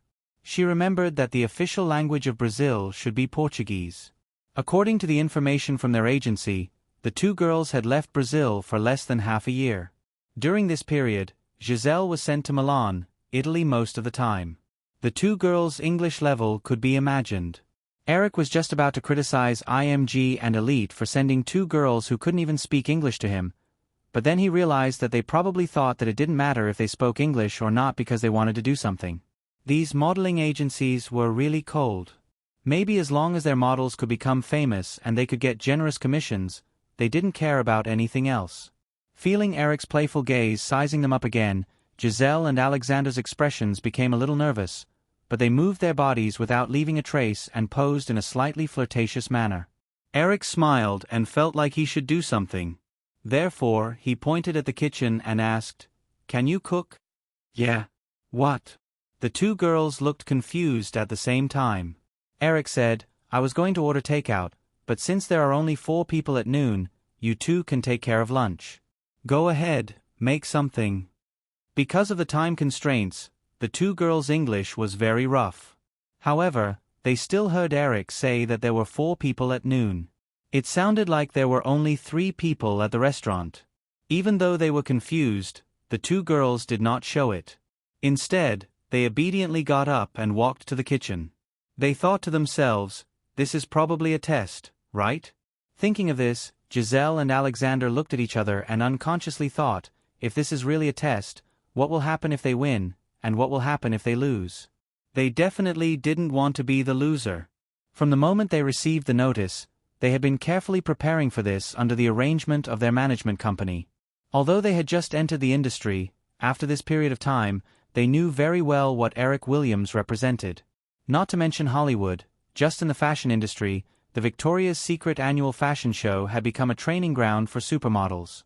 With the Victoria's Secret annual fashion show as the core of a whole set of marketing operations, this fashion show directly pushed fashion models, who were originally very far away from ordinary people, to the public. The models, whose fame was originally limited to the fashion industry, had their value doubled due to their increased popularity. In the past 2 years, the annual income of the top Victoria's Secret supermodels had even exceeded that of most of the A-list Hollywood actresses. If they could gain the favor of such a big shot, just like what the boss of the management company had personally told them, they would reach the sky in a single bound. Although the two companies had communicated with each other after being selected, they had only just met. Even though they were both from Brazil and were considered fellow countrymen, there was no friendship between them. Walking into the kitchen, the two women went to the refrigerator together and quietly took out the ingredients they were good at. They had no intention of cooperating, let alone helping each other. It was past noon when Cindy returned from the set of America's Top Model. Seeing Eric alone in the living room, she asked, "Where is everyone?" Eric pointed to the kitchen. Cindy curiously looked at the two girls who were busy in the kitchen with a strange smile on her face. She turned to Eric and said, "Your interests are really strange."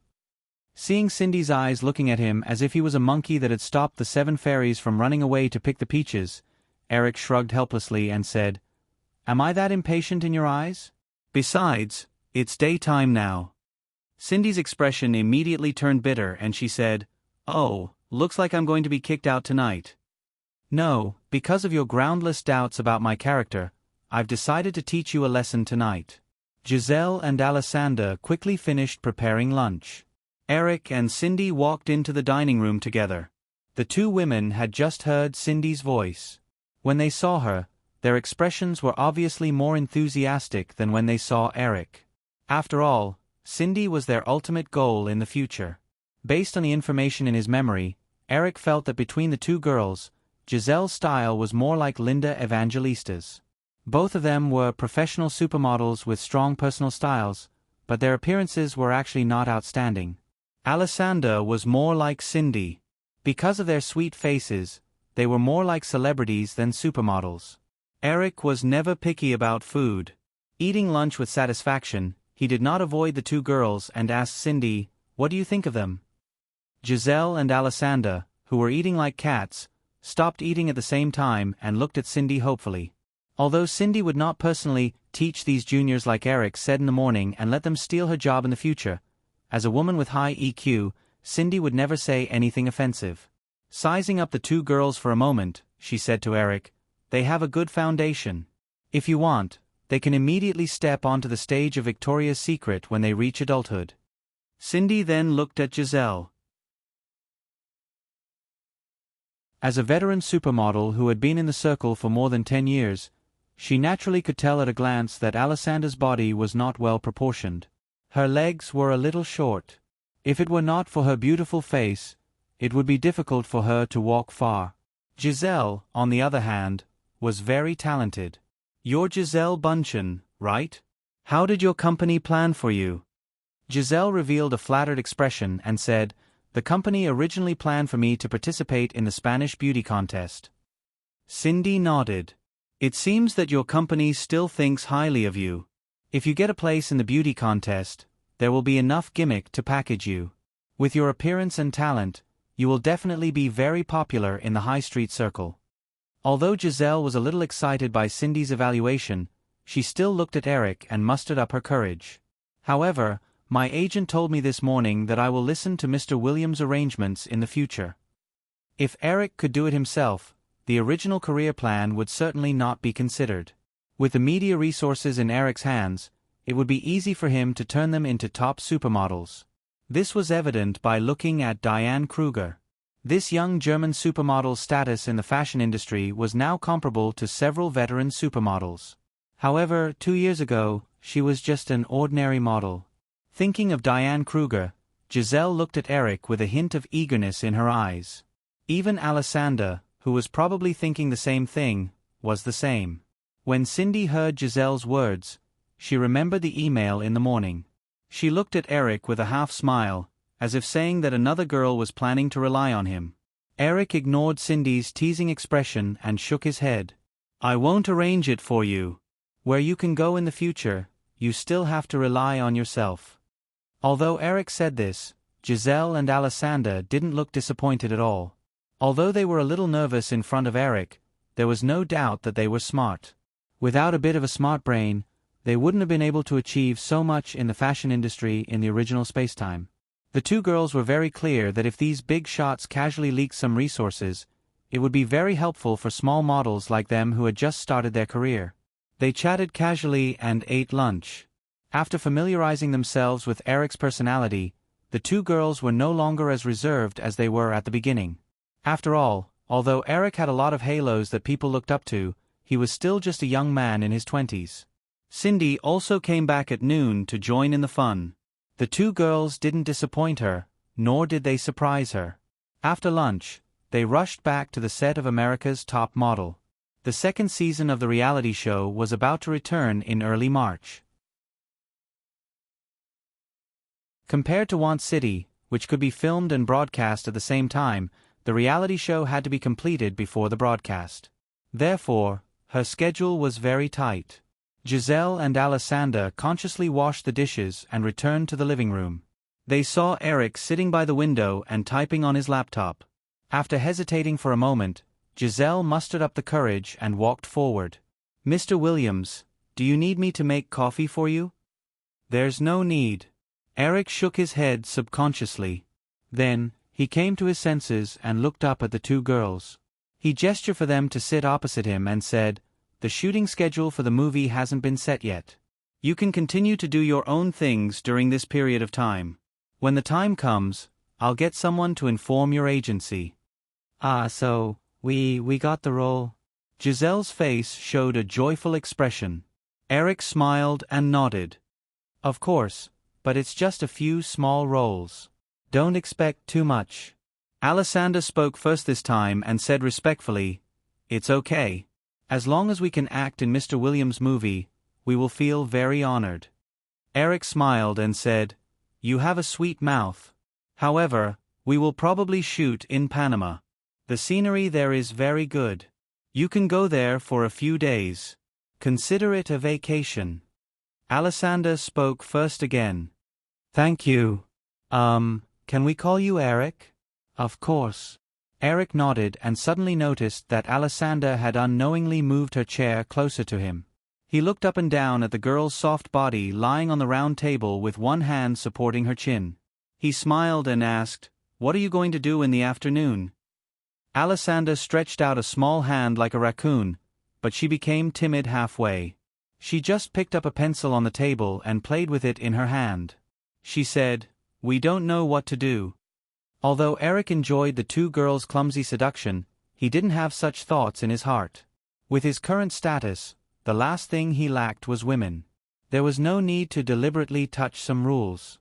If he couldn't maintain enough self-discipline, it was easy to fall. How about this? Eric closed the notebook and said, How about I take you to play? The two girls were a little stunned. I mean, shopping and the like. There are still many fun places in Manhattan, such as...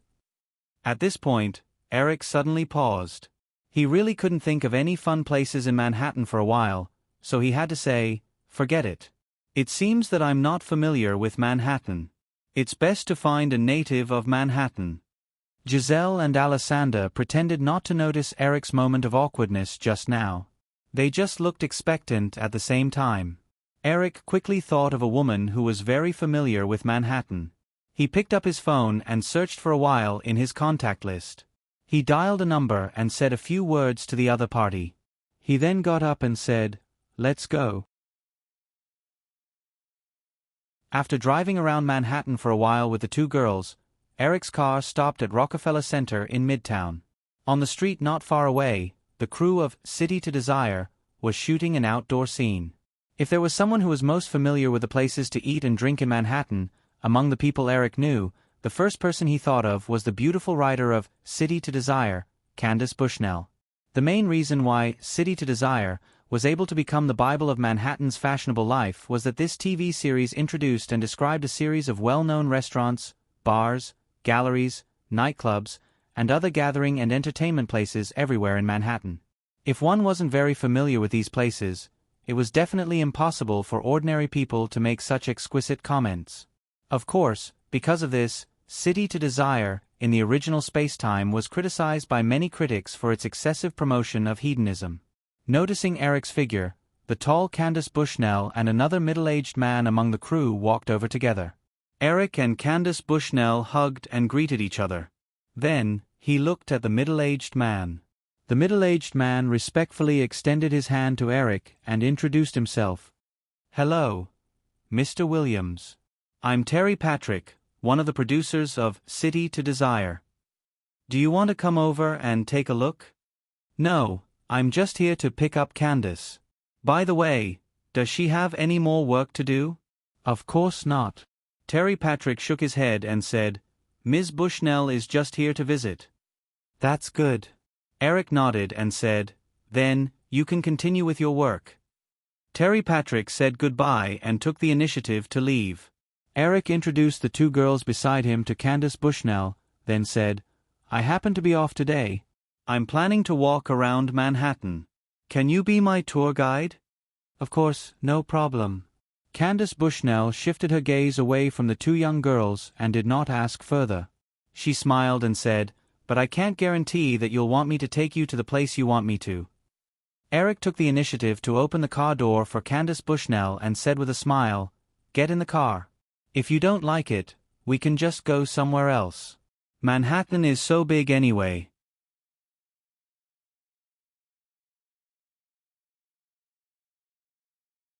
Chapter 774. No wonder Candace Bushnell was the woman in charge of Manhattan. They didn't go to the famous attractions that tourists often visited. For the whole afternoon, she took Eric and the other two to almost all the main areas of Manhattan, including the exquisite small galleries in Soho, the handicraft shops in Greenwich Village, the small bars in downtown where underground rock bands performed, the authentic Chinese restaurants in the West Village, and so on. Of course, there were countless luxury brand stores all over Manhattan. Although these luxury goods were expensive in the eyes of ordinary people, to Eric, they were only equivalent to the price of a few lollipops. However, the three women were smart enough to only look and not buy. Eric took the initiative to buy a few bottles of perfume from the Dior store for the three women. After all, it was the men who enjoyed women's perfume. In the end, Candace Bushnell even mysteriously took them to an old apartment on the Upper West Side. It was said that she was visiting a famous psychic in Manhattan. Eric wasn't an atheist. He believed that there were too many unknown things in the world. However, Eric didn't have any intention of coming into contact with these things. Therefore, he didn't enter the apartment with the three women. After waiting in the car for more than 20 minutes, the three women came out of the apartment. Candace Bushnell's expression was normal, but the two girls looked at Eric with a strange expression. After they got in the car, Eric asked, "What did the psychic say to you?" Candace Bushnell shook her head and smiled. "I didn't ask anything. I just brought Giselle and Alessandra to have a look. I don't know what they asked." Eric looked at Giselle and Alessandra. The two girls shook their heads almost at the same time. "Okay, then I won't ask." Eric didn't force her. He asked Candace, "Where are we going next?" It was not yet 5 in the afternoon, but the sky was shorter in winter. It was almost evening. Candace Bushnell pointed to the street on the left. "That's Central Park. We don't have time to go too far today. Let's go there for a walk." Eric nodded and gestured for the driver to drive. They drove east along 82nd Street and soon arrived at Park Avenue outside Central Park. When they got out of the car and were discussing whether they should go boating in the park, Alessandra pulled Eric's sleeve and excitedly pointed at a statue outside a building not far away. "I know that place. It's the Night at the Museum." The thing inside." Eric looked over and saw that it was the American Museum of Natural History. He smiled and said, "If you're curious, go take a look. It's not closed yet, right?" Candace Bushnell said, "No, there's still an hour left." The four of them arrived outside the museum. Just as they were about to walk up the steps, Eric's attention was attracted by a billboard hanging outside the museum. The advertisement read, Amazon Journey, IMAX ESP Visual Experience. Candace Bushnell saw Eric suddenly stop and followed his gaze. She said, "This is a documentary that's being played in the IMAX theater. My friend and I have watched it before. It's very impressive. The screen is very big, as high as a 5-story building. Unfortunately, I heard that this technology can only play scientific documentaries of less than 40 minutes. If it could play movies, it would definitely be more shocking." Eric nodded and said, "Let's go in and take a look." "Okay, but hurry up."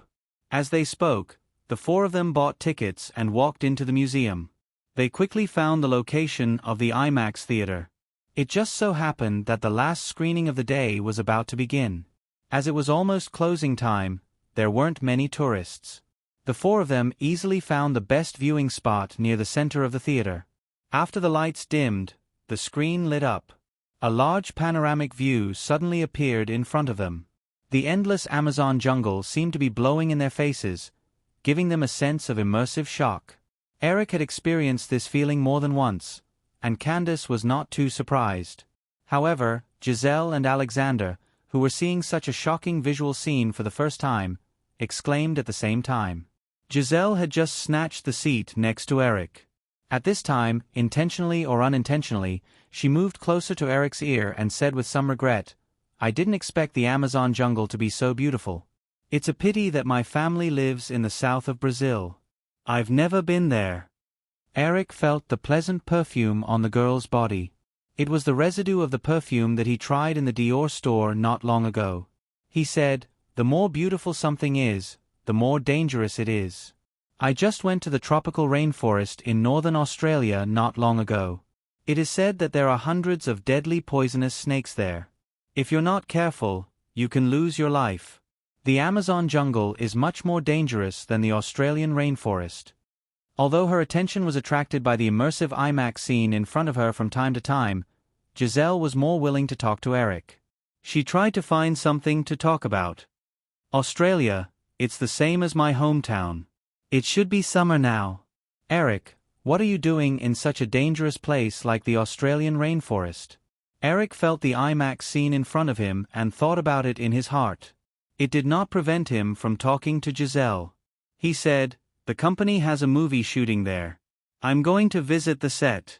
Speaking of which, I'm also very curious about Brazil. Unfortunately, I don't dare to go." Giselle said in disbelief, "Eric, is there a place that you don't dare to go?" "Of course, I went to Mexico some time ago, and then I didn't dare to go again." Of course, Giselle paid attention to what happened some time ago and said, "I think my hometown should be better." However, when the girl said these words, her voice lowered unknowingly, and she seemed to be very unconfident. She remembered that more than half a year ago, she left her hometown in a small town in southern Brazil and rushed to Rio de Janeiro for the first time. Then, on the same day, the only $50 she had was stolen. Eric noticed Giselle's expression and asked, "What are you thinking about that makes you unhappy?" "Well," Giselle nodded and talked about her experience. "That was all the money I had. At that time, I felt like the sky was falling down. I cried on the street for a long time. Later, I asked for some money from passers-by and called back, but I was scolded by my father for being too careless." Eric listened quietly, feeling a little emotional. Not many people had easy success. Only those who had experienced bumpy experiences would yearn for success more. If it weren't for these bumpy experiences, there wouldn't have been Lady G, who held the supermodel throne for a long time. Speaking of which, these things may not be a bad thing for you. When you succeed in the future, these episodes will definitely become good material in your personal biography. When Giselle heard Eric say this, she remembered what the psychic said to her half an hour ago. At that time, the woman who looked like a witch asked her what she wanted to know. Of course, she was most concerned about her career. It was not easy to leave Brazil. She did not want to go back with her tail between her legs. The psychic whispered to a crystal ball for a while and then said that she recently met a person who shattered her original life trajectory. Even the other party could not see what her future was like. Giselle heard this and asked the other party what she should do. The psychic just shook her head and said that she could not see it. It was too troublesome. Giselle had always been a very smart and decisive girl. She immediately took out the few $100s left in her wallet and gave it to the other party. It was the only money left from the installation fee that the company gave her in advance to let her come to see Eric. She had just debuted for half a year and did not receive many jobs. Even her living expenses were paid by the company. The psychic was a sentimental person. She was obviously happy to see the money. She whispered to the crystal ball for a long time and then told Giselle that she saw 2 people. The rest was still a blur. 2 people. At this time, in the IMAX screening room of the American Museum of Natural History, Giselle leaned forward and looked past Eric and Candace Bushnell to Alexander. Eric happened to find the 2 of them recently, so it should be her. Alexander Ambrosio had been secretly watching Eric and noticed that Eric and Giselle seemed to be chatting happily. He felt a little jealous and disappointed. When he saw Giselle looking over, he was about to sit down quietly when he thought of something and nodded slightly at Giselle. After watching the documentary, it was almost time for the museum to close. The 4 of them left in a hurry. Following Candace's suggestion, they found a restaurant to have dinner. Eric first sent Candace, who lived nearby, home and asked the driver where the 2 girls lived. He then asked the driver to drive them to downtown. The apartments arranged by the 2 agencies for Giselle and Alexander were in the East Village of the lower city. The car drove into the destination. There were old red brick apartments everywhere. The car stopped outside an apartment building. This was Alexander's residence. Giselle's rented apartment was not far from here. When the car stopped, Giselle and Alexander both got out. Eric also got out of the car and curiously looked around at the dark streets. Although the sky was dark, Eric could still see the difference between this street and other places in New York. One of the major characteristics of the United States was that there were many cars. In Manhattan, most of the streets would be filled with all kinds of cars, but this run-down street looked empty at first glance. Obviously, the people who lived here were low-income people who couldn't even afford a car. This kind of neighborhood was usually very chaotic. Looking at the few figures under the dim streetlights, Eric asked, "Is it safe for you to live here?" Although they had expected it, Giselle and Alexander didn't expect Eric to send them back. After a day of interaction, Eric's mature temperament and gentle and considerate personality made the 2 girls unknowingly develop a good impression of him. Not only did this make them lose their final reservations and apprehension, they even faintly looked forward to something. At this time, standing on the side of the street that they were almost familiar with, the 2 girls were slightly stunned. At the same time, there was a feeling of loss in their hearts. Hearing Eric's words, the girls reacted. Alexander followed Eric's gaze and looked around. She said, "It's okay. The company has already told us not to go out at night." After hesitating, Alexander plucked up the courage and said, "Eric, can you go up and sit?" Eric said, "You should have other roommates, right?" The 4 of us live together. But, it's okay. They will definitely welcome you. Forget it." Eric smiled and said, "I won't disturb you. Go up." Alexander nodded regretfully and reluctantly walked to the apartment. Eric watched the girls enter the door and said to Giselle, "Get in the car." Giselle pointed to the intersection not far away and said, "It's on the street in front. We can walk there." With 2 bodyguards in the car, Eric was not worried about being robbed. He nodded and said, "Okay."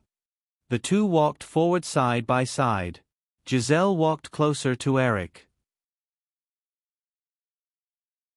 After hesitating for a moment, she carefully reached out and held Eric. Seeing that he just smiled, she was relieved. She whispered, "Eric, I'm alone in the apartment." Eric smiled and said, "Your company is very generous. They are willing to rent an apartment for you alone." "No, my roommates, they are all in Milan." Eric also remembered that several major fashion weeks were held in February. Because of the different laws, the New York Fashion Week would not use models under the age of 16. But in Europe, which was relatively open, models could appear on stage at the age of 14. This was also the reason why most famous models started in Europe. If he guessed correctly, the next Milan Fashion Week should be Giselle's first stage. Unfortunately, she was suddenly recalled to the United States. I just wanted to see the two of you. I didn't expect it to affect your work. Well, the Milan Fashion Week shouldn't have started yet. It's not too late for you to fly back tomorrow, right? It's okay. Giselle shook her head. I want to stay in the United States and concentrate on preparing for the movie. Oh, you don't need to prepare for your role. Eric shook his head and said, so go to Milan. If there are any problems, I can talk to your company's management. Giselle seemed to want to say something, but she nodded obediently. The two walked to the intersection, turned a corner, and soon arrived outside Giselle's apartment. Eric. Giselle was about to speak, but she remembered that Eric had just rejected Alexander. She hesitated and leaned on Eric. She said in a low voice, you can stay tonight. And, I still... Speaking up to this point, the girl suddenly paused. She awkwardly found that she did not know how to say a certain English word. If she said it in Portuguese, he should not be able to understand. Eric certainly knew what the girl wanted to say. Seeing her suddenly stop, he quickly understood. He smiled and reached out to lift Giselle's chin. He kissed her gently and said, forget it tonight. But since it's like this, you can stay for me.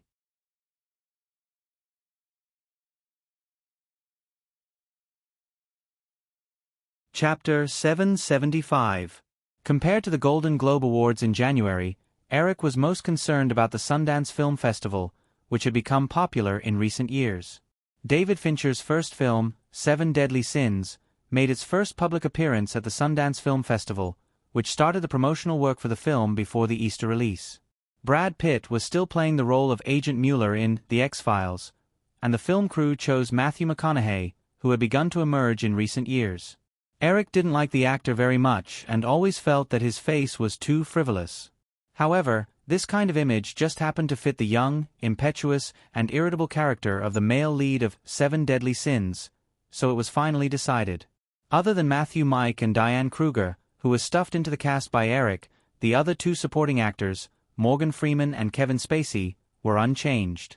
Compared to the murderous movies that killed all the way to the end and even made the audience tired of the aesthetic of 7 Deadly Sins, the exquisite and shocking crime setting pushed the film to unprecedented heights. The three male characters' impetuous, calm, and crazy personalities also left a deep impression on the media and film critics. After the film was released at the Sundance Film Festival, it immediately attracted a strong response. Most serial crime movies almost always end with a cliché Sherlock Holmes-like character who unravels everything.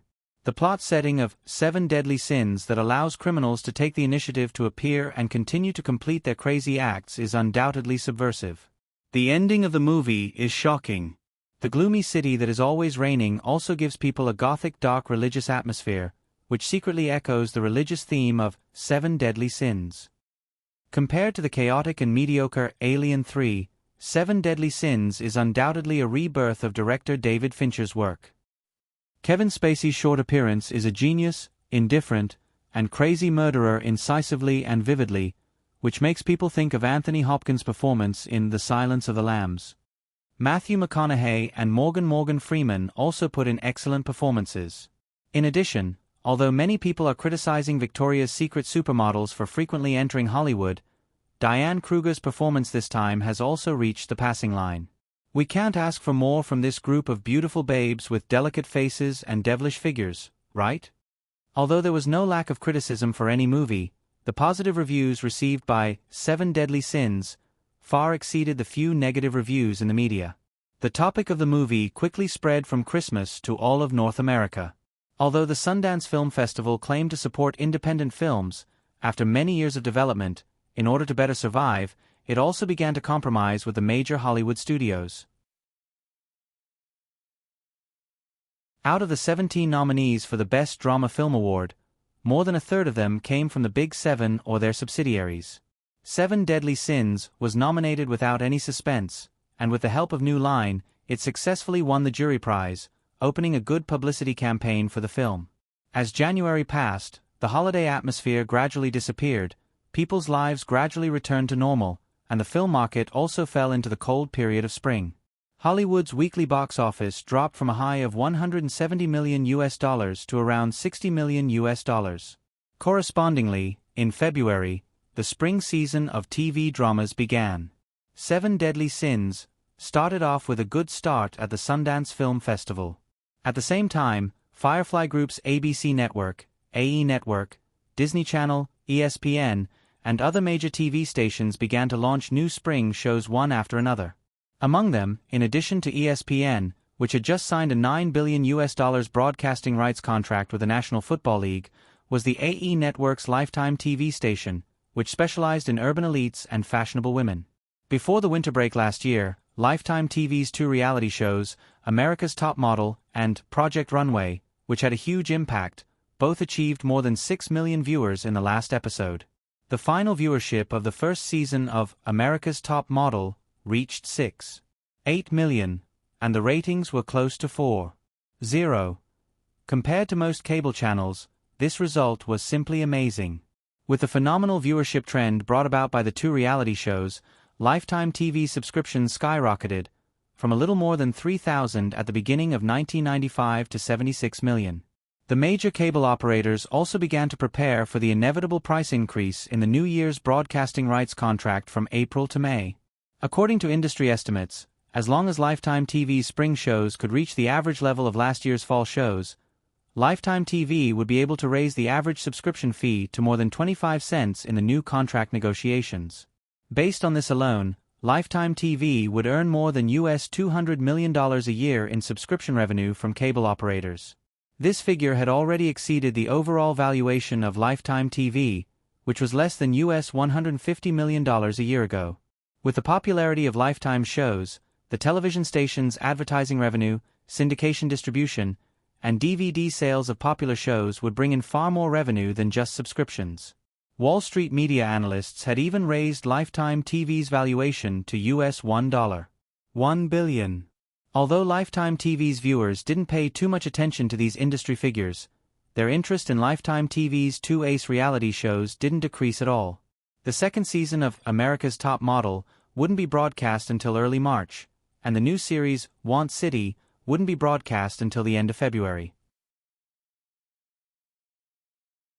However, with the arrival of New York Fashion Week, the first season of Project Runway didn't end completely.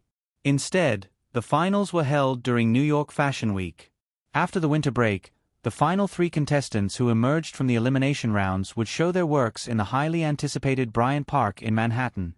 In order to attract more attention, Project Runway specially made two special episodes before the final aired. They were aired 2 weeks before and after New York Fashion Week. Because all the popular reality show contestants in the series returned at the same time, although there were no previous competition segments and more of a recap of last year's show and interviews with the contestants, the two special episodes still received more than 500 viewers. This once again showed the powerful popularity of Project Runway to the media and the industry. Although Linda invited Eric to appear as a special guest on the final episode of Project Runway, Eric had to rush back to Los Angeles after the AOL IPO. The preliminary budget for James Bond, Casino Royale was released. Auditions for some important supporting roles in the film began at the same time. All of these couldn't be done without Eric's participation.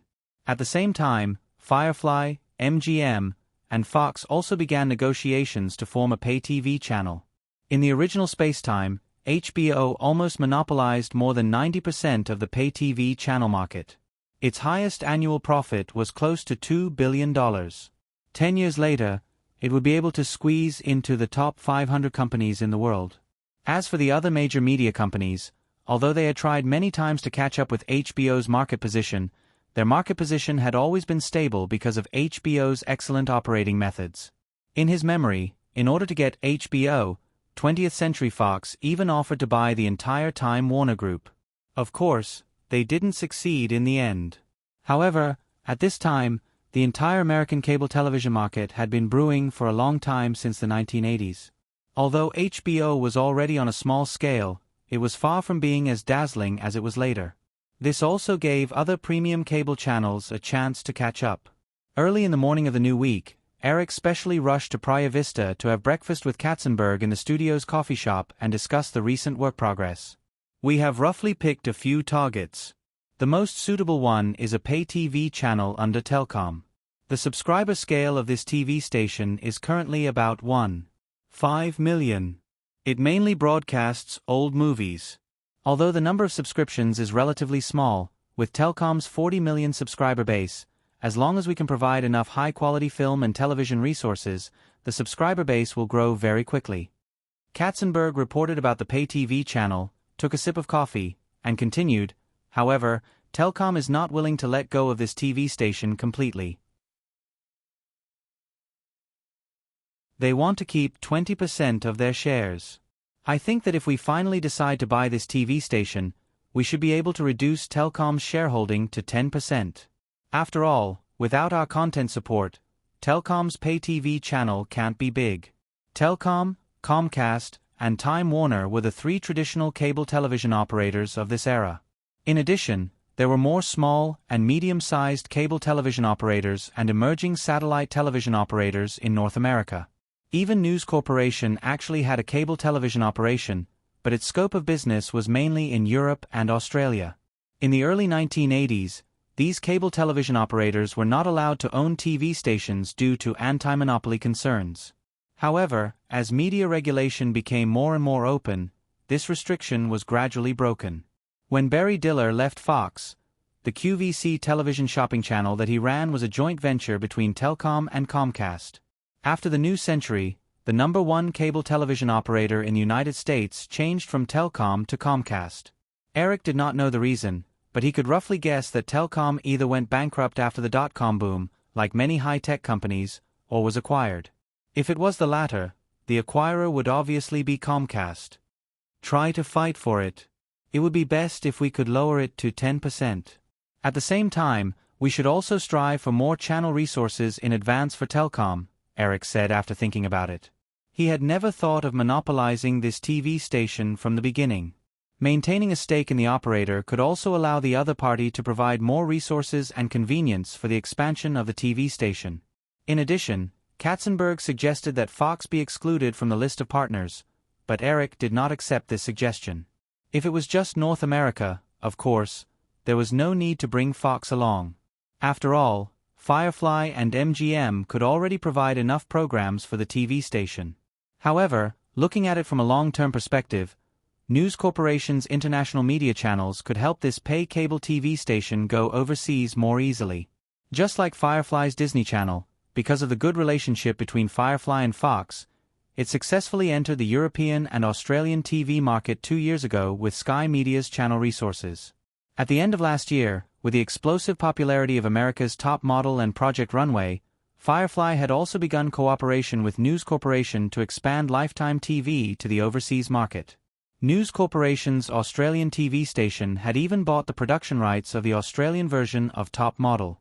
Even if the relationship between Eric and Elizabeth was ignored, the benefits of pulling Fox into this cooperation definitely outweighed the disadvantages. After discussing the pay cable TV station, the two of them slowly finished their breakfast. Eric handed a prepared document to Katzenberg and said, "This is some information about IMAX and 3D film and television technology that I recently asked Kelly to collect. Take a look at it and make a few copies for Frank and the others." Katzenberg was a little unfamiliar with the concept of IMAX, but he knew about 3D technology. He took the document and said, "Eric, are you planning to make 3D movies?" Eric shook his head and said, "I don't have this plan yet. Take a look at the information first. According to Firefly's future production strategy, we are going to take the route of large-scale production. Most of these special effects-based movies pay a lot of attention to the visual experience. You can imagine that if we can popularize 3D film technology in these movies, not only can we improve the competitiveness of the movies themselves, but we can also increase movie ticket prices to a certain extent on the basis of 2D. In recent years, Although the size of the movie audience has been increasing and the international movie market has also been expanding, there will be a day when it will be saturated. At that time, 3D film technology may become a very important entry point for us to maintain continuous performance growth. Oh, the same goes for IMAX technology. I don't know if there are any IMAX theaters in Los Angeles. You can look around and experience it first.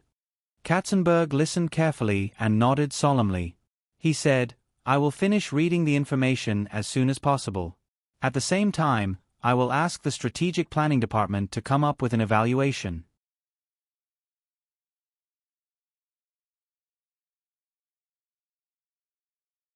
Chapter 776. According to the preliminary MGM Secret Agent Movie Universe plan, the entire series would involve 007, The Breaking Girls, Mission Impossible, The Bourne Identity, and more secret agent movie brands that might be discovered in the future. The first stage of the Secret Agent Movie Universe plan would focus on the 3 series that had already been developed.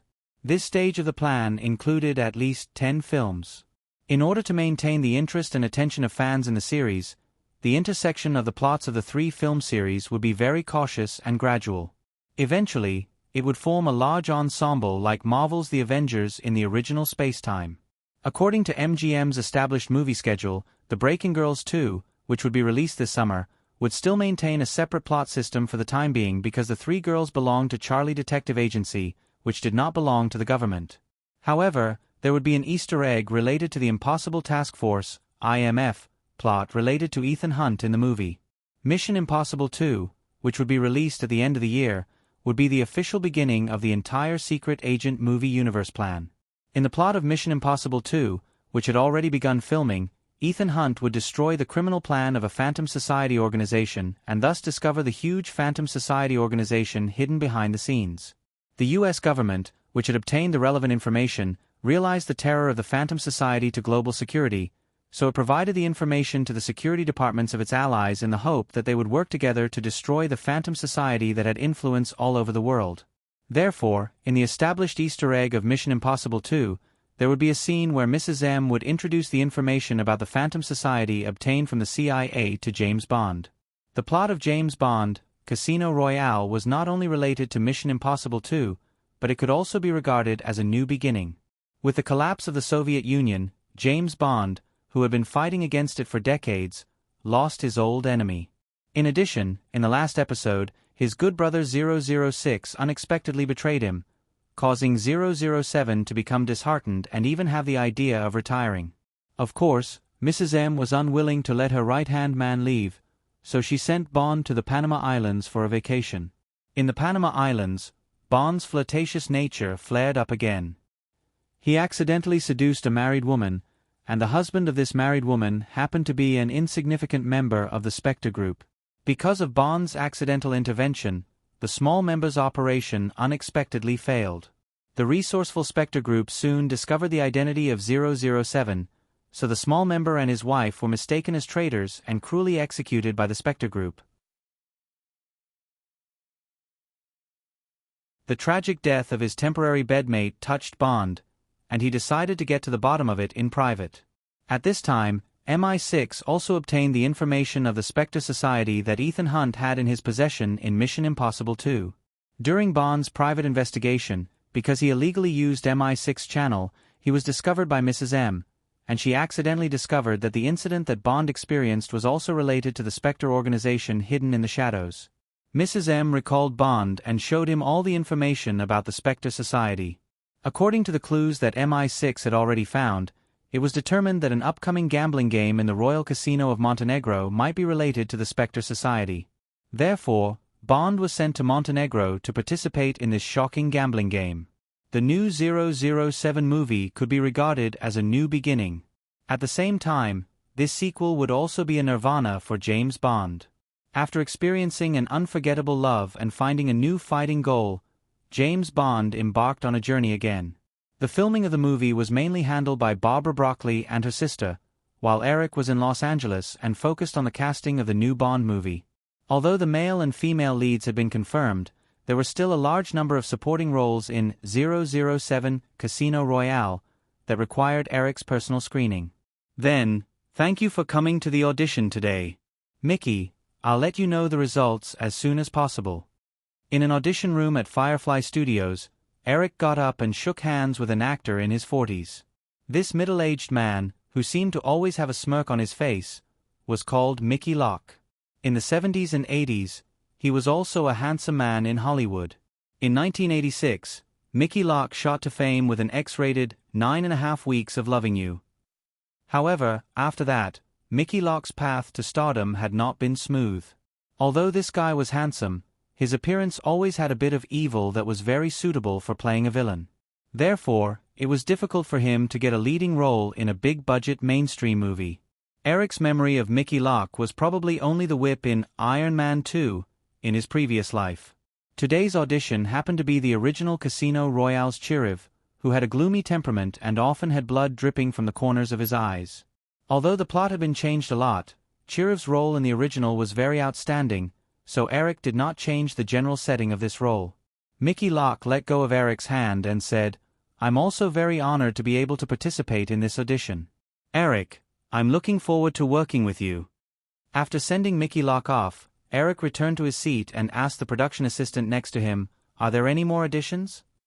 The production assistant shook his head and said, "Mr. Williams, it's already 5:30.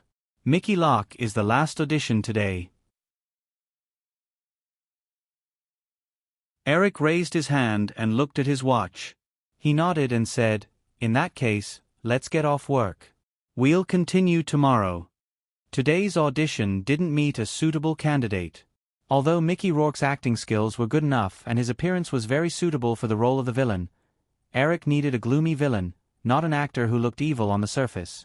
The original actor, Max Mikkelsen, had just debuted and was not even 30 years old. He did not fit the role either. Walking out of the audition room, Eric got into his car and left the studio to return to Malibu. He had another date today. Actually, it was not really a date. When his assistant had transferred Miranda Kerr's email to his mailbox, Eric didn't pay much attention to it. He used his personal mailbox to reply to the girl's email. Then he was pestered by the shrewd little minx. These days, Miranda Kerr would send Eric a few emails every 2 to 3 days. Eric did not block the girl.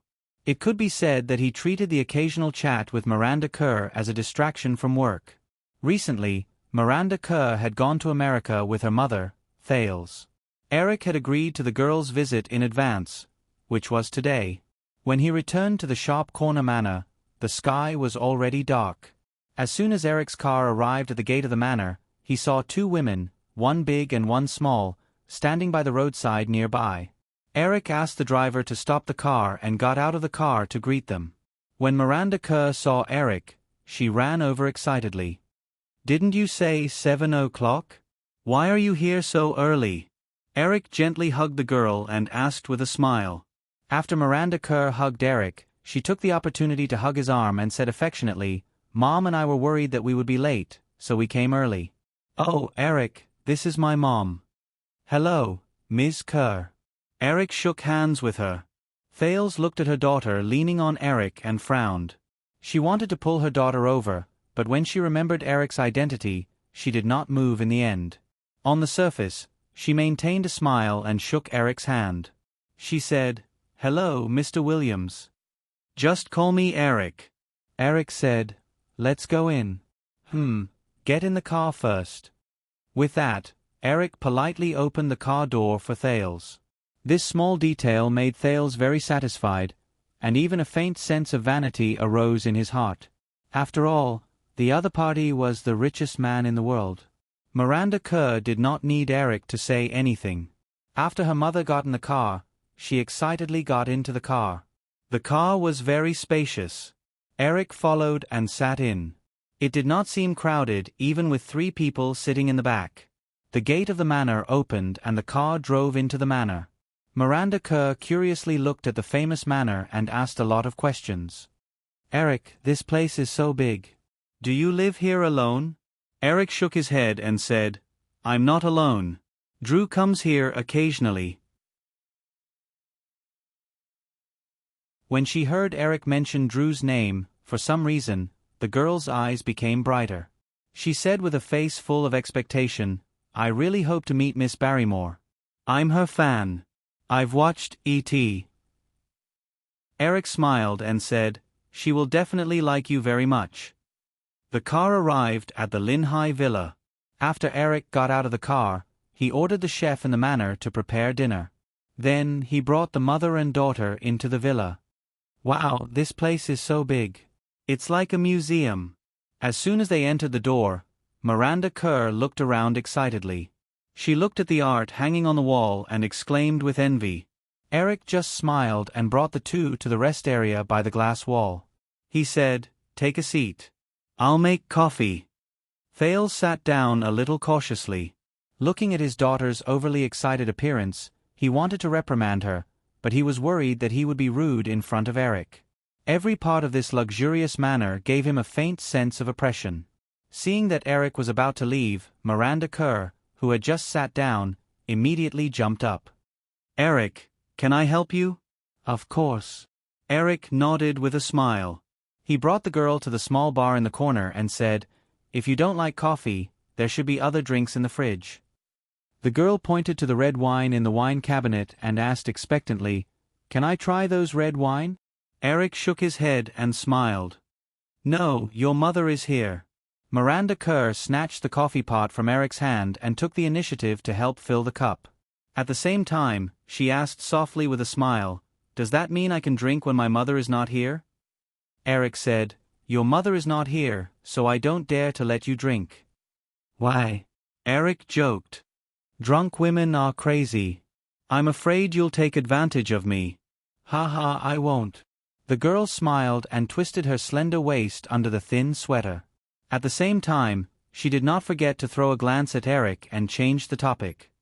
"Eric, how are your preparations for the movie?" Eric knew that the girl was most concerned about the role.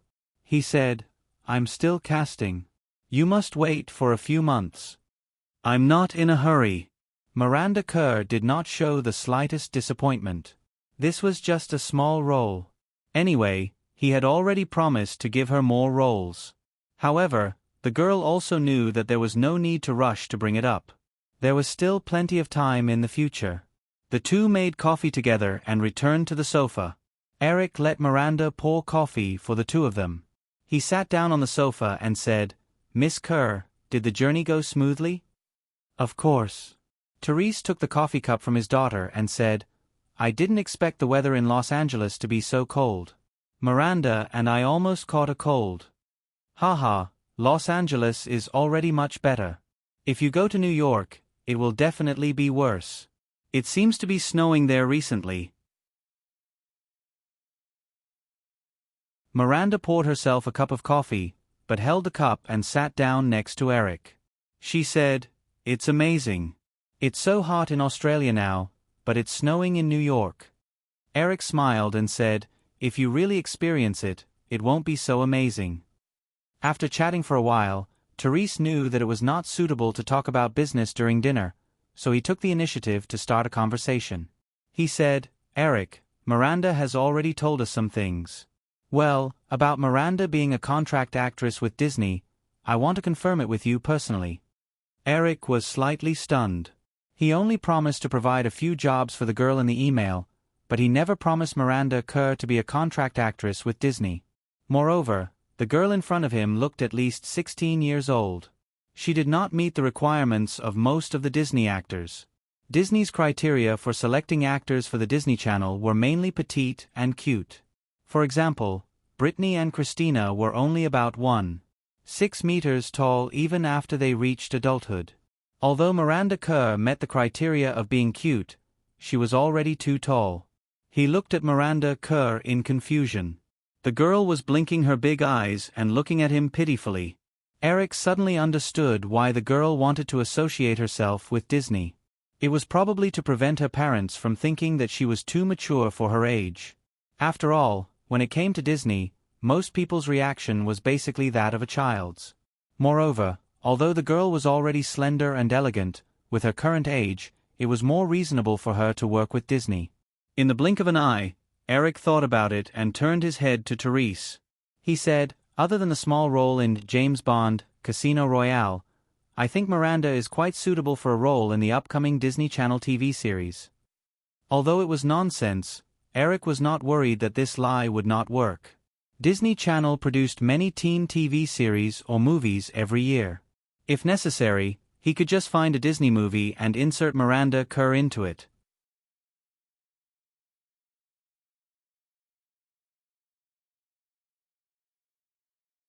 Chapter 777. Although Therese was an ordinary housewife, she was not stupid. From the brief eye contact between Eric and her daughter, she could roughly see some clues. However, since Eric agreed, she felt that such a big shot, well, although a little too young, would not lie to them. Since Eric agreed that Miranda could sign a contract with Disney Channel, Therese asked about another thing she was most concerned about. Then, Eric, about Miranda staying in the U.S.?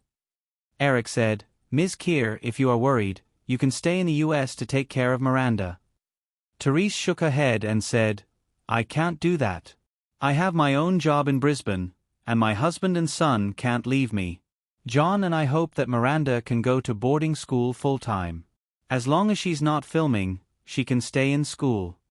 Mom, I don't want to go to boarding school. Eric was about to open his mouth and nod, but Miranda already shouted. Her parents did not discuss this matter with her in advance. And, what kind of joke is this? Going to boarding school is no different than going to jail. Therese was not angry because of her daughter's resistance. She said in a gentle tone, Baby, you're still underage. If you don't go to boarding school, your dad and I won't be at ease leaving you alone in the U.S. Can't you find a temporary guardian? Then I can go to a normal middle school, Miranda said and turned her head to look at Eric. Noticing Miranda's gaze, Therese immediately shook her head. No, Therese raised her voice a little, but she felt that this reaction was a little rude. It seemed like she did not trust Eric. Okay, although this was the truth. After a pause, Therese said with a hint of apology, You're lucky to get the job as an actress. We can't trouble Eric. Eric also shook his head and smiled. According to federal regulations, I probably don't meet the conditions to be your temporary guardian. I'm still single. Hearing Eric take the initiative to refuse, Therese was relieved and said to her daughter, Hey, you heard it. But I don't want to go to boarding school. If it has to be like this, I'd rather. Miranda Keir stuttered twice, but in the end, she did not say that she would rather go back to Australia. She turned her head to Eric and said, Eric, even if you can't be my temporary guardian, you can at least help me find a suitable host family, right? Eric shrugged and said, That's not a problem, but your parents have to agree first. Miranda Keir immediately got up from Eric's side and said coquettishly and said, Mom. Eric looked at Thale's helpless expression. He stood up and said, I'll go see if dinner is ready. You guys can discuss it. He didn't know how the mother and daughter communicated. During dinner, although Therese still said that she needed her husband's permission, her attitude had completely softened. Miranda Keir was also very excited because of this. Like a little magpie whose wish had been fulfilled, she chatted with Eric about all kinds of irrelevant things at the dinner table. From falling off a horse at her grandmother's farm a few years ago to the interesting story of shooting the cover of Dolly magazine not long ago. Although she was young, her ability to read people's moods was better than her mother's. She could feel that Eric wasn't disgusted by her showing off her lively personality. Instead, he seemed to be interested, so she didn't try to restrain herself. Eric had seen many cases of the strong generation and the weak generation. He had personally experienced it with the Murdoch family. This was the first time he saw a counterexample of the strong generation and the weak generation. Miranda Keir was very mature for her opinions, but her mother, Therese, was very soft and didn't insist on it. He felt it was quite interesting. After dinner, because she heard Eric talking about the private screening room in the villa, the girl pestered Eric to go in and take a look. After Eric agreed, Miranda Keir left her mother alone in the small living room to watch TV and pulled Eric out of the room. After watching a movie, they found that it was already 10 o'clock at night. The hotel that the mother and daughter were staying in was in Burbank, near the headquarters of the Firefly Group. It was more than 40 kilometers away from the Sharp Corner Manor. Although there wouldn't be a traffic jam, it would still take more than an hour. Eric asked them to stay. Although Therese felt that it was very inappropriate, seeing that her daughter immediately agreed, she didn't insist. After arranging a room for the two of them, Eric returned to his bedroom. After taking a shower, he leaned against the headboard and read the latest project plan about the pay cable TV channel that he brought back from the studio today. The pay cable TV channel was temporarily named FFM, which was the acronym of the three companies, Firefly Fox and MGM. If there wasn't a more suitable name, they wouldn't change it. The number of subscribers of HBO was now close to 10 million. Although it didn't reach the peak of 30 million subscribers in Eric's memory, according to the current monthly subscription fee of $9.99, HBO's annual turnover had exceeded $1 billion. It was also because of this support that, in the original space-time, HBO dared to invest a huge amount of money to continue to produce a large number of excellent self-produced TV series in the next few years. It formed a virtuous cycle and gradually consolidated its unshakable position in the industry. In this case, there wasn't much time left for FFM to catch up. Eric's original plan was to imitate the burning strategy of the emerging internet companies. They would spend a huge amount of money to produce sensational and highly topical self-produced TV series. At the same time, they would spare no effort in marketing and promotion. In the early stage of the development of the TV station, they would completely sacrifice profits as a means to quickly accumulate a user base to achieve the goal of competing with HBO. However, the shortcomings of Eric's plan were quickly revealed during the repeated discussions of the heads of the companies. The pay cable TV channel that the three companies planned to take over only had 1.5 million subscribers, which was about 1/7 of HBO's.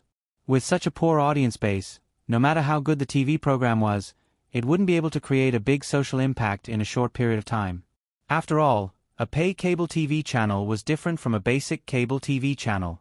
Take Lifetime for example. Although its ratings were also terrible, most of its programs only had 1 million or even 100,000 viewers. It had a total user base of 30 to 40 million. With the emergence of America's Top Model and Project Runway, if the audience wanted to watch them, they just needed to pick up the remote control and change the channel. Therefore, the ratings immediately soared. Pay cable TV subscribers usually only had a few million subscribers. Even HBO didn't have more than 10 million subscribers. Because of the high subscription fee and hardware limitations, the number of subscribers couldn't increase at will. Under normal circumstances, it required a long-term accumulation process. HBO's current 10 million subscribers were the result of more than 20 years of operation. Since FFM's first goal was to expand the number of subscribers as much as possible, the experienced Murdoch quickly put forward a simple but very practical proposal. Acquisition. The Fox TV network, which had covered the United States, was the result of News Corporation's crazy acquisitions in the 1980s. In addition to HBO, there were many other small pay cable TV channels in North America. These second and third tier pay cable TV channels were basically subsidiaries of cable TV operators. With the convenient channel resources of the parent company, these pay cable TV channels relied on relatively low subscription prices to get a share of the pay TV market. Although the price was relatively low, these TV channels had high-quality paying subscribers after all. Acquiring a few at once and merging them would definitely be faster than Eric's initial proposal. Eric read the information in his hand and picked up the remote control to turn on the wall-mounted TV opposite the bed. He wanted to see what the Independent Movie Channel, a subsidiary of Cablevision, looked like.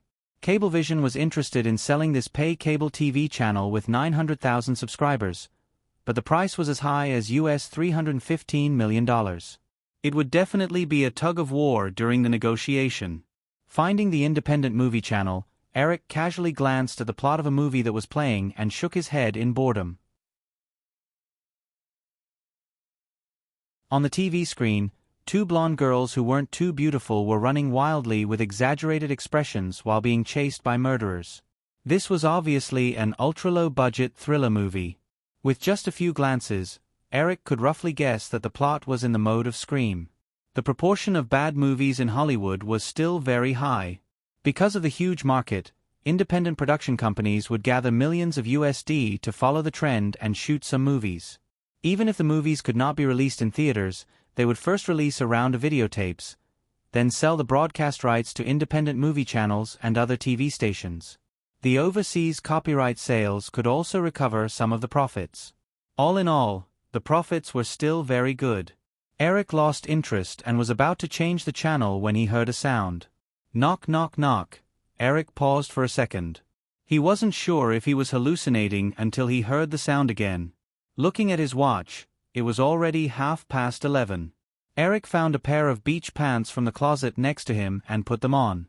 He opened the door and took the initiative to speak, quietly looking at Miranda Kerr, who was fiddling with her fingers in the hallway, pretending to be shy.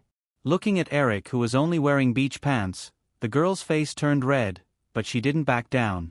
She gathered her courage and said, "Eric, I can't sleep. Can I talk to you?" Eric smiled and said, "If your mother knew that you secretly came to chat with me in the middle of the night, she would definitely go crazy. My mother usually sleeps very deeply. She won't know," Miranda said as she squeezed her body forward. Eric had to move away a little. The girl walked in without hesitation. Before Eric could change the channel, Miranda walked into the bedroom and heard the screams from the TV. The girl looked at the TV screen and turned her head and said with a little slyness, "Eric, so you like to watch this kind of movie?" Eric was too lazy to explain to her. He closed the door, walked to the bed, and put the information he just read into the locked drawer. Although Eric liked to get along with all kinds of women, he wasn't stupid enough to be completely defenseless against women. After locking the drawer, Eric picked up a Stephen King horror novel on the bedside table. He leaned on the bed and looked at the girl who was curiously wandering in the bedroom. From then on, Miranda was barefoot. She didn't even wear socks. Her footsteps were as light as a cat's. She was still wearing her original thin sweater and jeans. The thin material wrapped around her well-developed body exquisitely.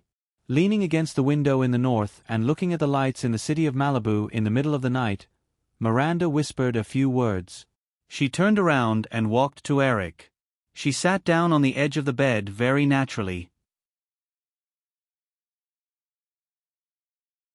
She weighed her small body to test the feeling and said, "Eric, why is this bed so big?" Eric looked up and glanced at her. He threatened her and said, "You can sleep with many women like this."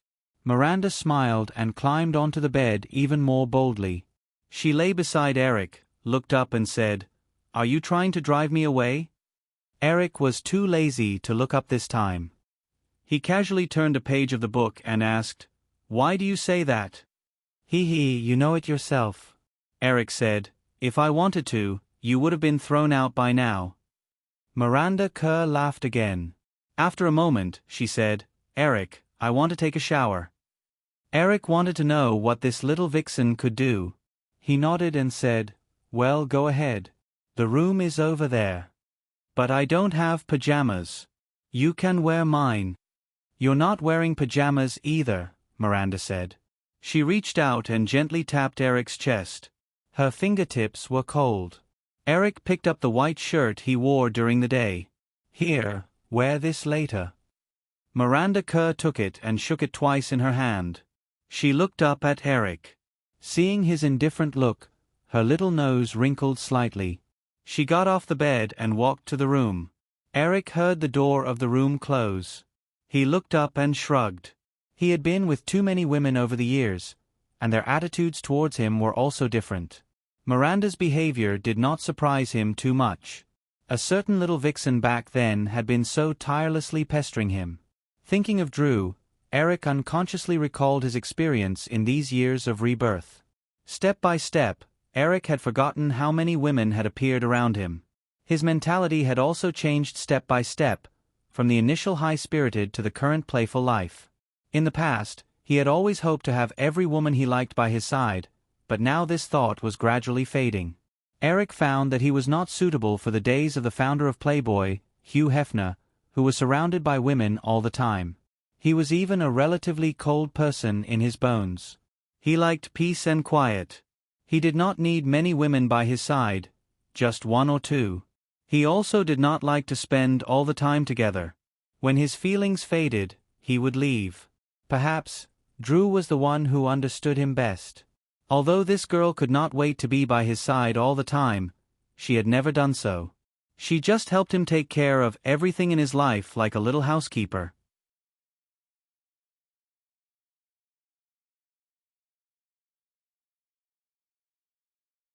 Chapter 778.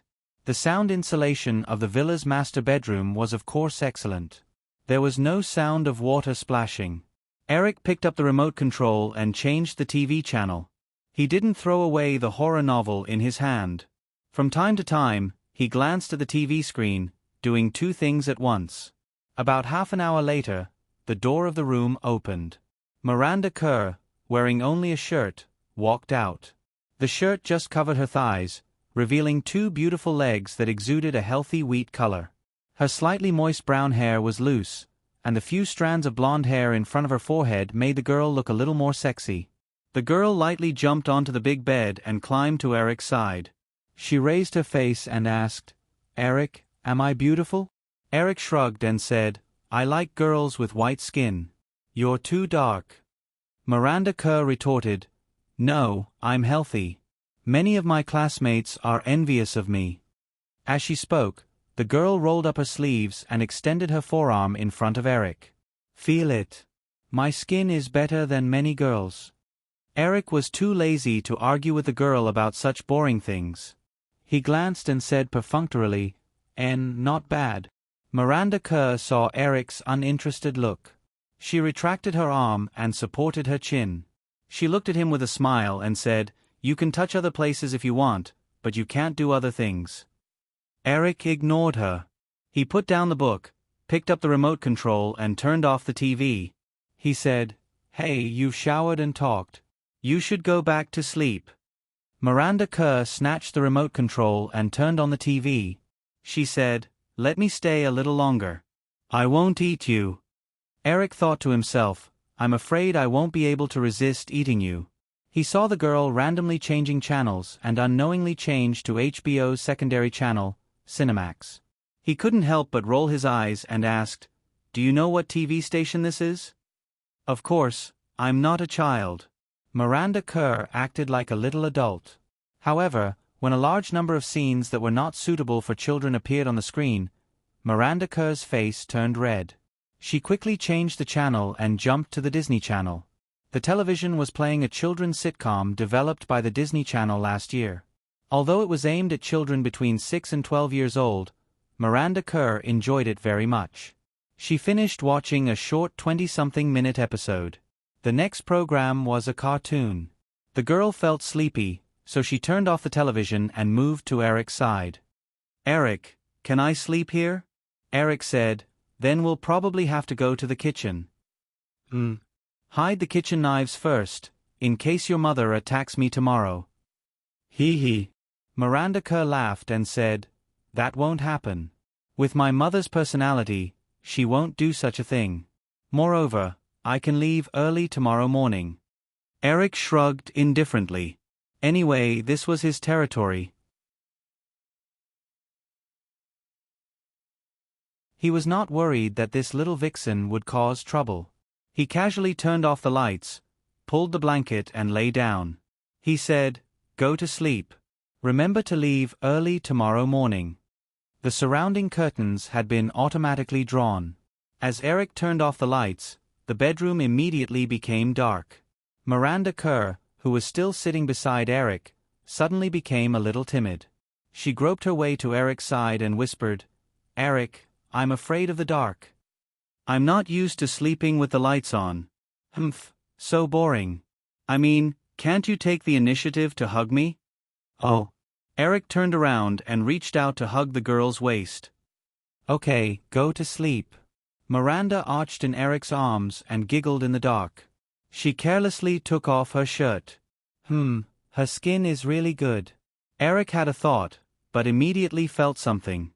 He said, "Where's your underwear?" "Hee, who wears underwear when sleeping? I left it in the room." After the girl finished speaking, she said half-jokingly, "You're only allowed to touch it. You're not allowed to do anything else." It was already past 12 o'clock. He still had work tomorrow. Eric was only sleepy at this time. He was not in the mood for anything else. He just treated it as if he was hugging a doll. After a while, seeing that Eric really did not do anything, Miranda Kerr was a little disappointed. Could it be that she was not attractive enough? Eric, you're completely different from what I imagined. Eric answered vaguely, You don't feel like the super-rich person I imagined at all. Eric opened his mouth and said, Then what did you imagine me to be like?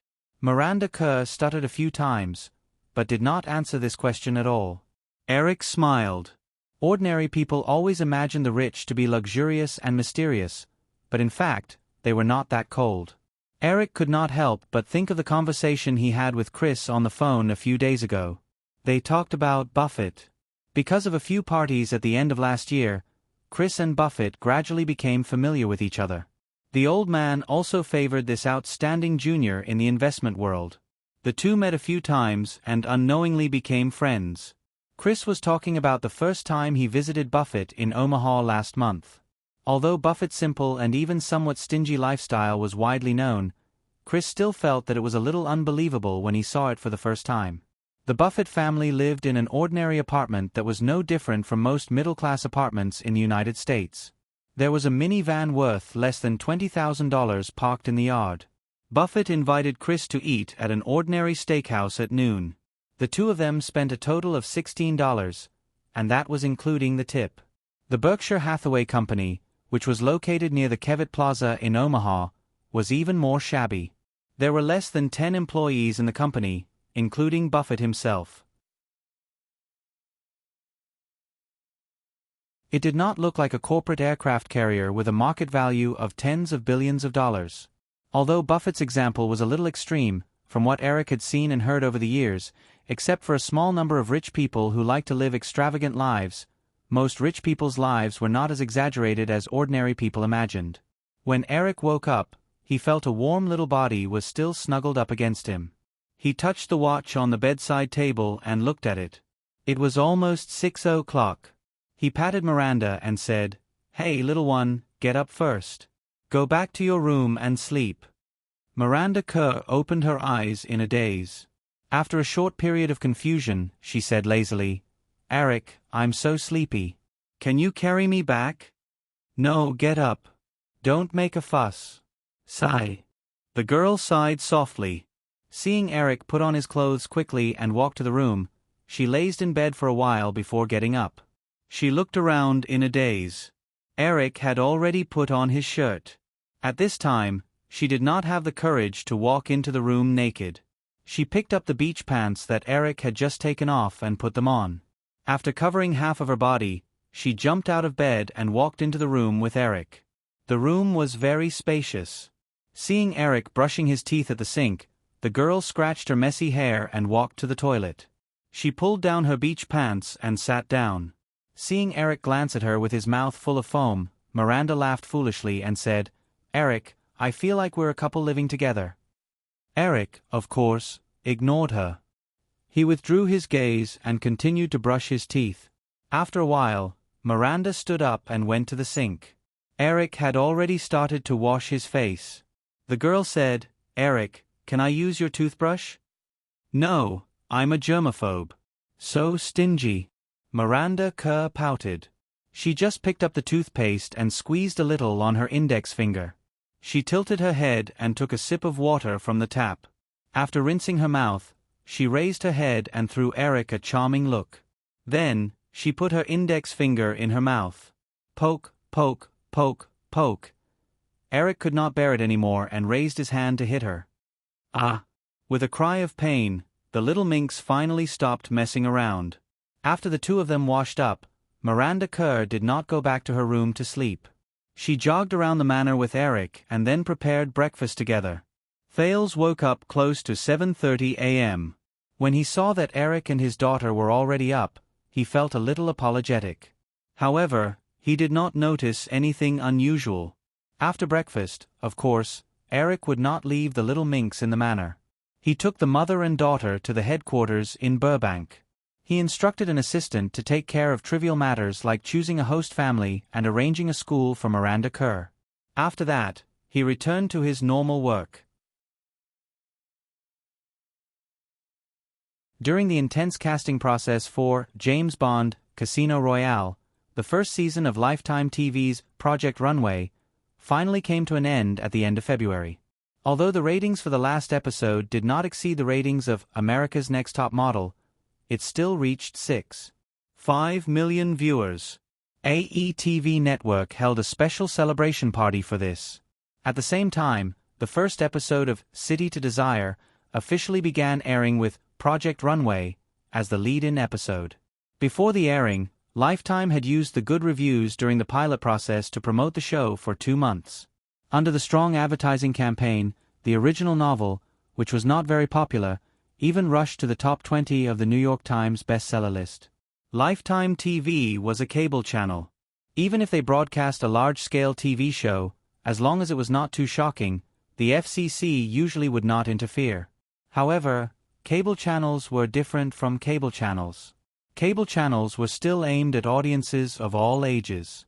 In order to prevent parents from objecting and causing the TV station to cancel their subscriptions, cable channels were also quite restrained. Because the original broadcast platform used to be HBO, the original version of City to Desire had a lot of nude scenes.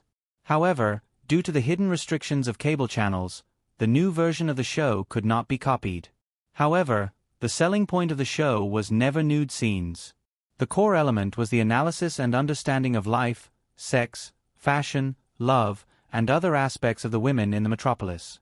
As it turned out, the female audience was still very enthusiastic about the new version of City to Desire.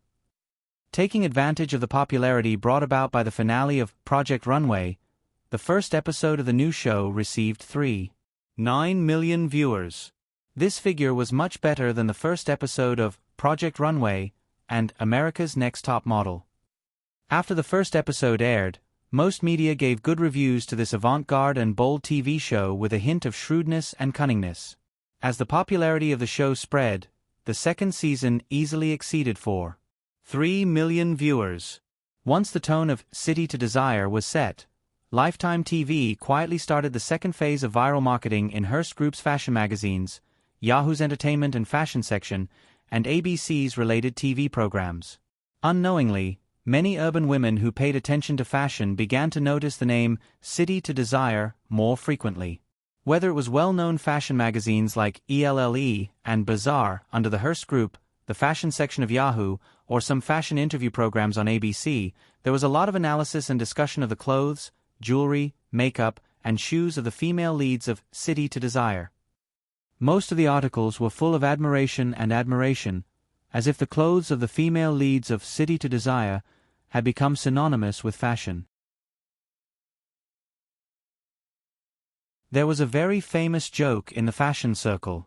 If you randomly picked out a piece of clothing from a hanger, regardless of whether it was a retro style from decades ago or a strange bohemian style, when an authoritative fashion media took it out and firmly instilled in a million people that it was the next season's fashion item, then it was the new season's fashion item. Although the crew of City to Desire knew the rules, of course, they wouldn't be so simple and crude. During the production of the show, the crew specially hired a few well-known fashion bigwigs as consultants to guide the style of the female leads' clothes. Coupled with the pervasive viral marketing methods, the female leads of City to Desire quickly became the trendsetter of urban fashion. The series quickly gained a large number of female fans. Some of the fashion brands that were not too eye-catching in the series began to be revered by a large number of urban women. As a result, their sales increased greatly. At its peak, City to Desire once brought in more than 40% of HBO's female audience, which showed how powerful its influence was among women. Lifetime TV's viewership threshold was much lower than that of the expensive HBO. As the popularity of the show soared, the number of viewers exceeded 5 million by the fourth episode. At the same time, the second season of America's Top Model, which Cindy Crawford was in charge of, made a strong return the week of the fourth episode of City to Desire. Although the viewership of the first episode didn't break the record of 6.8 million set by the final episode of last year, the 6.5 million viewers for the premiere episode was still a pleasant surprise. After all, the final episode of a competition-type reality show would often set a viewership record when the winner was announced. It was just like the 56 million viewership miracle of the final episode of Survivor. The final average viewership of the first season of America's Top Model was 4.96 million. Unfortunately, it didn't exceed 5 million viewers. The 6.5 million viewership of the second season was basically confirmed that the second season of this popular reality show would maintain an average viewership of more than 6 million. Now that the 4 major public TV stations still monopolize the majority of the television audience, there were only a handful of shows in North America that could maintain a viewership of more than 6 million. You're tuning in to the Narrate and Escape YouTube channel. Don't forget to subscribe and join us on this journey to catch the most captivating stories.